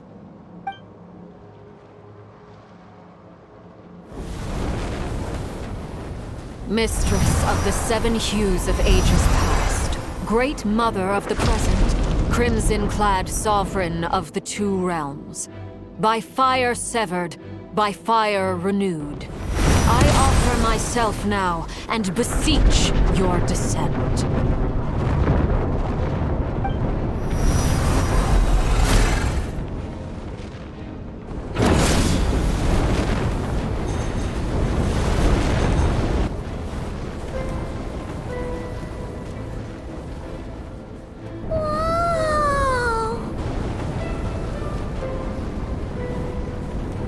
One word of advice. As you're crossing over, no matter what voices you hear, do not answer. Got it! I sense a sinister gloom inside, but also the familiar light of the moon. I feel that I am about to meet an old friend who has changed beyond all recognition. All right, let's go.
Fragments of your broken body, seized by the abyss, and hung up aloft like mummified remains.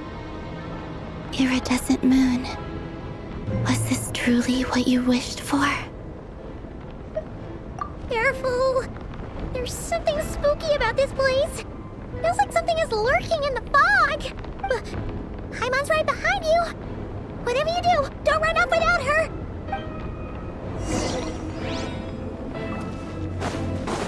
By the way, Kalmina, didn't you tell us that the iridescent moon had shattered into pieces? The moon up there looks pretty whole to Paimon. How is that possible?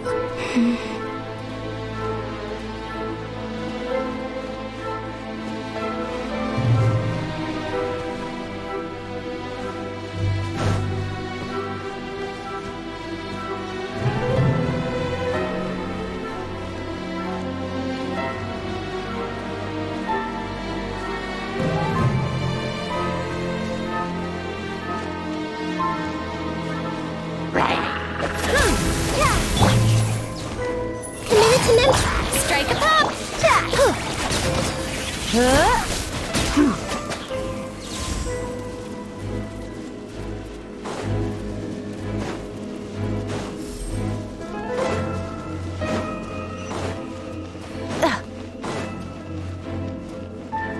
Just like I thought. It was only a facade.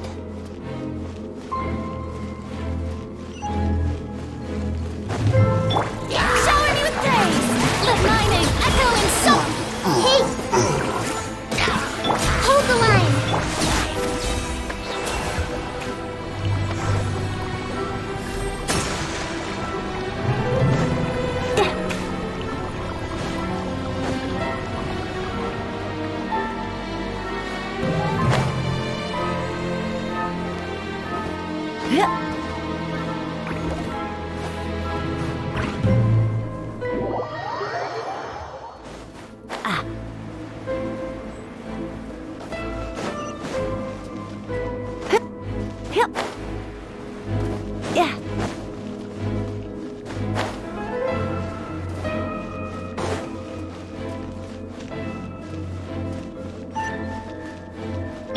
I see everything. Yoo-hoo! Allow me. Ha!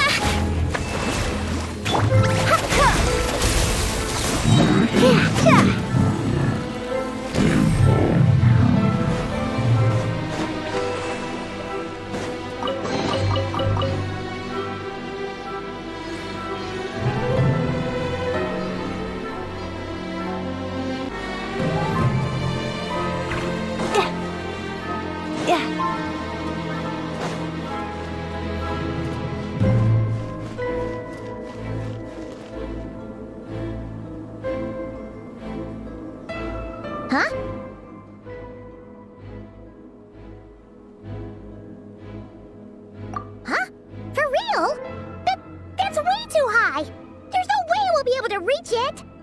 No. I'm not sensing anything up there. It's coming from under the mountain.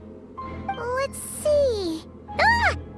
There's some kind of weird shadow over the water! Wait, see that? Looks like a mechanism of some sort. Let's check it out!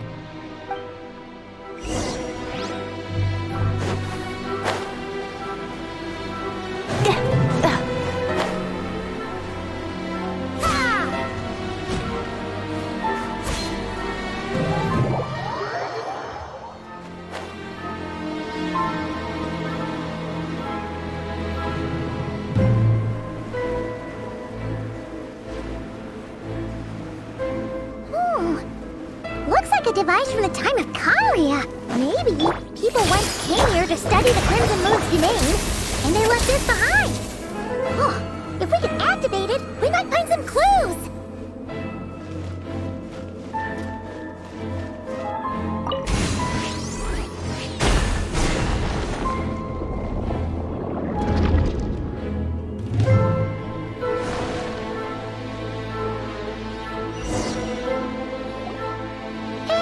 Look at that! Now that the mechanism's running, the shadow in the water looks different. Do you think these mechanisms might be the key to unlocking the secret? Let's try to find more of them! Thalindis, we'll leave the rest of the research in your hands. We'll be heading back now. I hope this isn't ruining date night. Ugh. Mind your own business. Just leave me some snacks on the table. Thalindis? Is that Rear's girlfriend? How come we're hearing her voice here? Oh yeah! So, do you think she was studying this strange space all along? The Abyss has made this space extremely unstable. Maybe that's why some of the things she said and did were preserved here. Like echoes. Or after images. Whenever I see this view, it takes me back to a poem from my childhood. Waning moon, oh lifeless damsel, weeping on the mountain crest. Mourning still in wistful tone, her fragile soul now laid to rest. For me, of all people, to be here investigating the mysteries of the Crimson Moon space. Is it a coincidence or something more?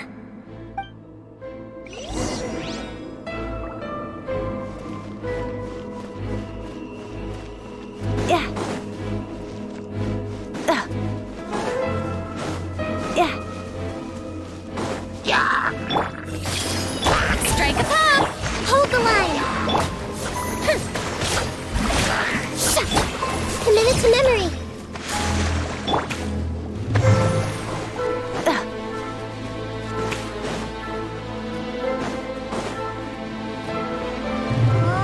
Looks like the Abyss has messed up this mechanism. We need to find a way to get it working again. Let's see if there are any other devices nearby.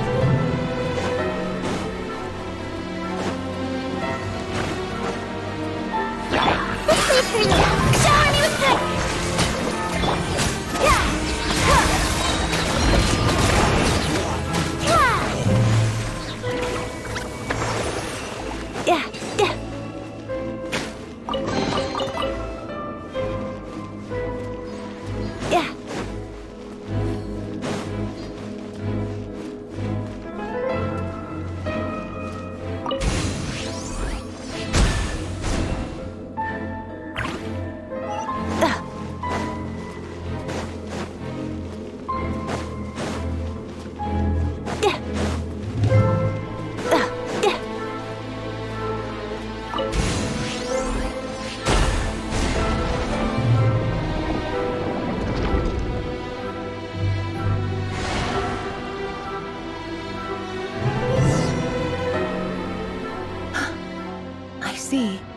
So the moon marrow, or rather the power of the 3 moons, is the key to unlocking. If it really does exist, then maybe this madness can finally be put to an end.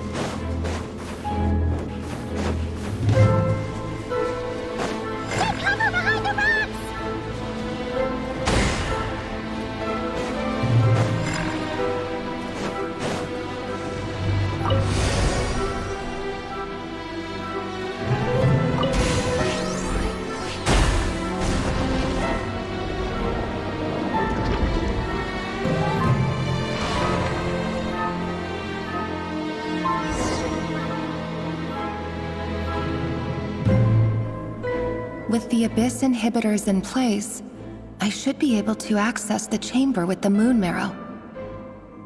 Oh, Rerir, with every step you take, you're drifting further from what you truly desire. But you're not the root of the problem. Ever since that outsider set foot in Conria, the Vinster King has sunken deeper into madness. If only I could get my hands on that outsider.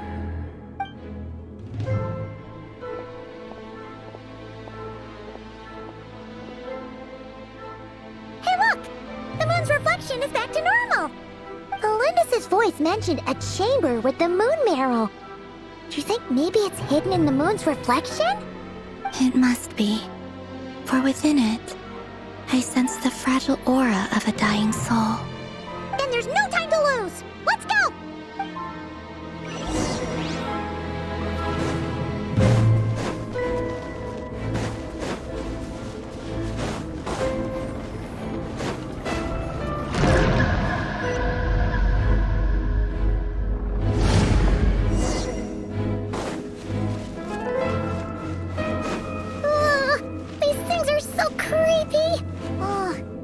Looks like we'll have to destroy them if we want to get to the iridescent moon's marrow.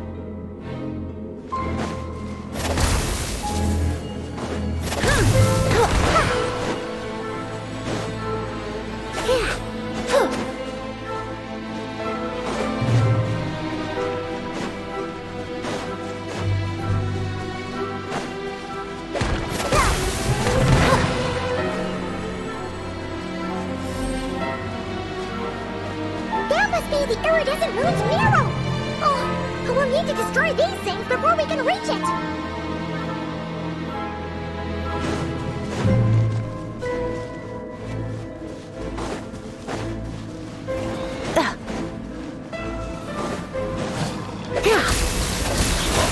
A minute to memory!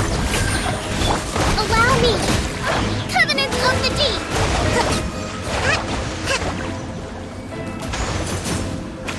Let's move out.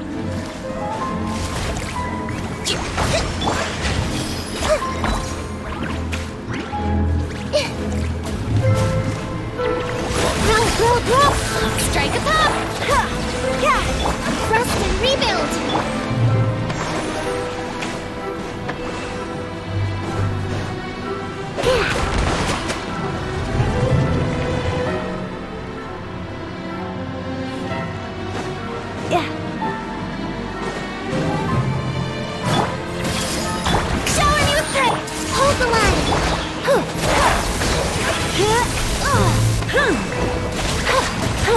A minute to memory.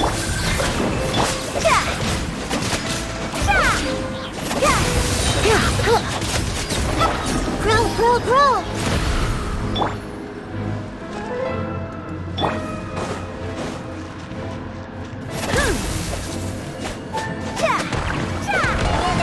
We're so close.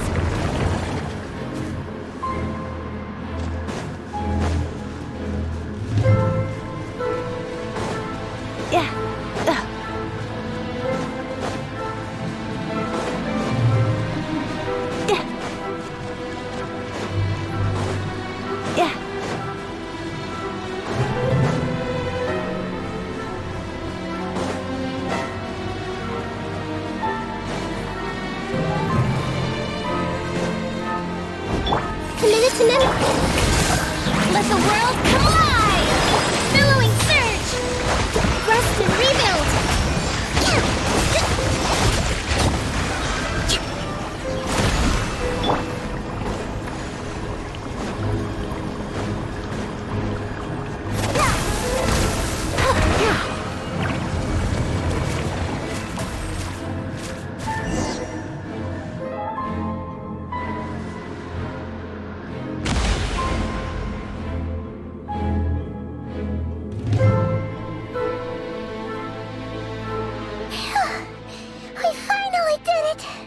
The iridescent moon's marrow, still burning away like an undying flame, yet now contaminated by the abyss. It has taken on a new form entirely. If we can purify the abyssal power within, we should be able to obtain its untainted essence.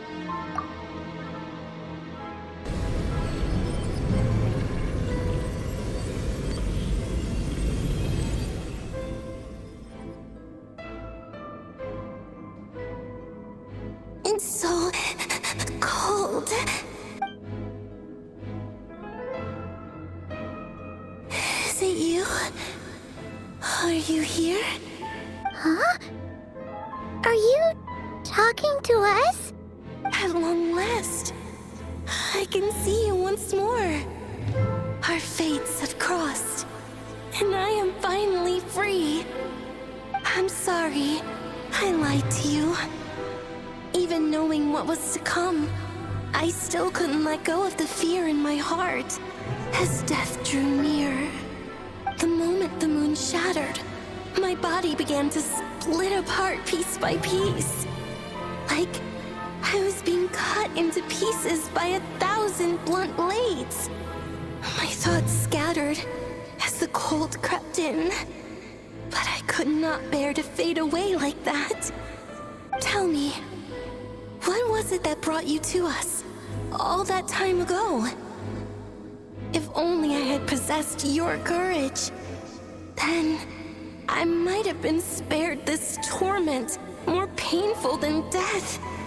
You look so puzzled. That's how I felt too when I first saw you. But trust me when I say that everything happens for a reason. Farewell, Hypo.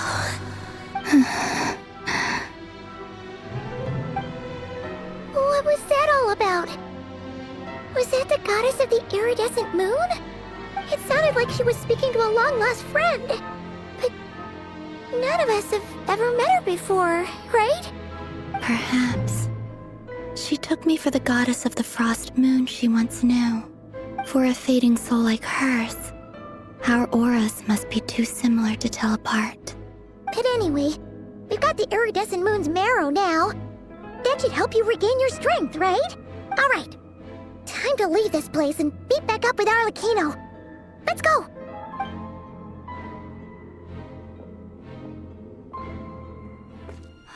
That's odd. This place looks different than when we came in. Waning moon, oh lifeless damsel. Oh.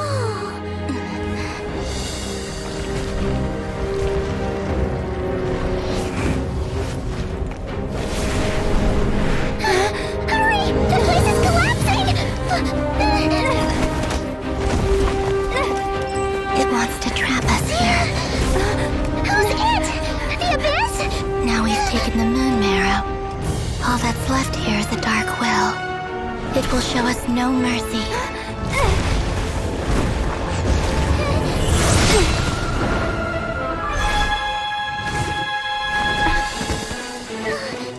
Give it back!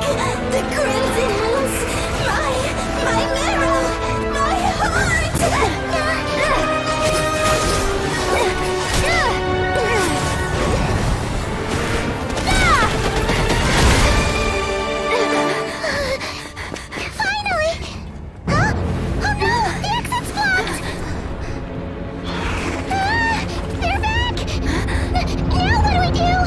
This is where you fall. Witness my rise. What are you waiting for?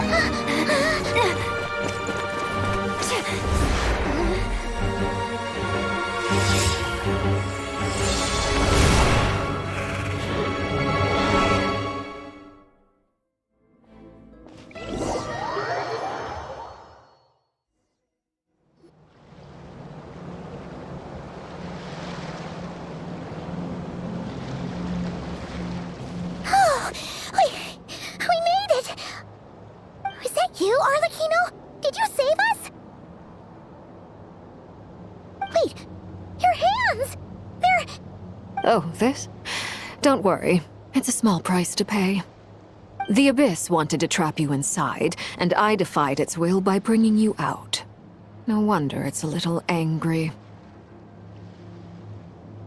No. I have paid the price, albeit a small one, and it cannot be undone. My hands have already fused with the Abyss. Purification would simply destroy whatever's left of them. But surely... Oh... We're so sorry, Arlecchino. Paimon I can't believe you'd make a sacrifice like this for us. As much as I'd like to call it a favor, the truth is I was simply holding up my end of the deal. Well, Columbina. Yes, you did your part. And as promised, I will leave the iridescent moon's marrow in your care. From this day forth, may the two worlds' flames burn ever more brightly.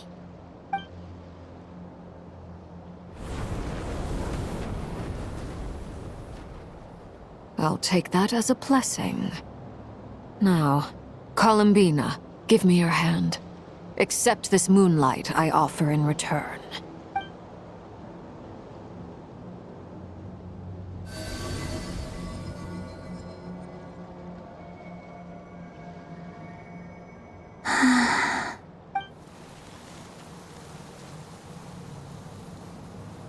Feeling stronger? Hey, Columbina, are you okay? I'm fine. Our powers are a little at odds, that's all. By the Frost Moon's authority alone, wielding the power of the other moons was always going to be a stretch. Still, I think it's fair to say that your strength has returned. At least to the level it was at as Third Harbinger. It's still not enough. There's no way I can hope to challenge Rayrir like this. Just one more ray of moonlight, if you would. It's okay. I can take it.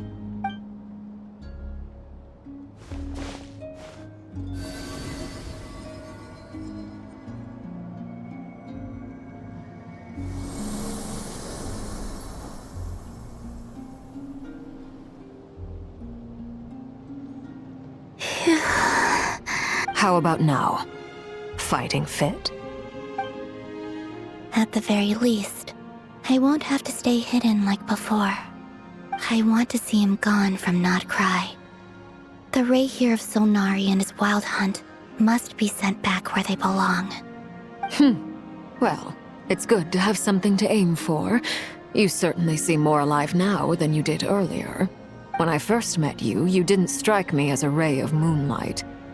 More like a wisp of fog drifting in from who knows where, ready to scatter at the first sign of a breeze. But now, you're full of vitality. Just like the Frost Moon, once the brightest of them all. May you keep shining, Columbina.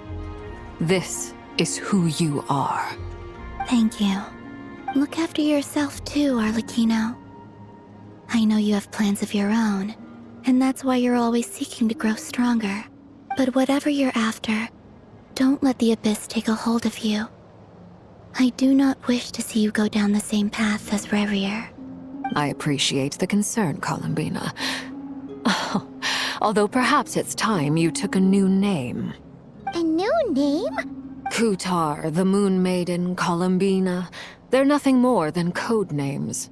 They describe who she is and the roles she's played, but they're not her real name. We often use code names in the House of the Hearth, too. But it's knowing your real name that keeps you grounded. Up till now, you've been living a wandering life, so you've probably never really cared. All I'll say is this. Once you've defeated Rayrir, give it some thought. All right, that's it from me. I'll get you back safely first, then go meet up with Sandrone. You're the best! I appreciate the gesture. It speaks to your good character. Anyway, let's get going. There are more urgent things to do right now than trade compliments.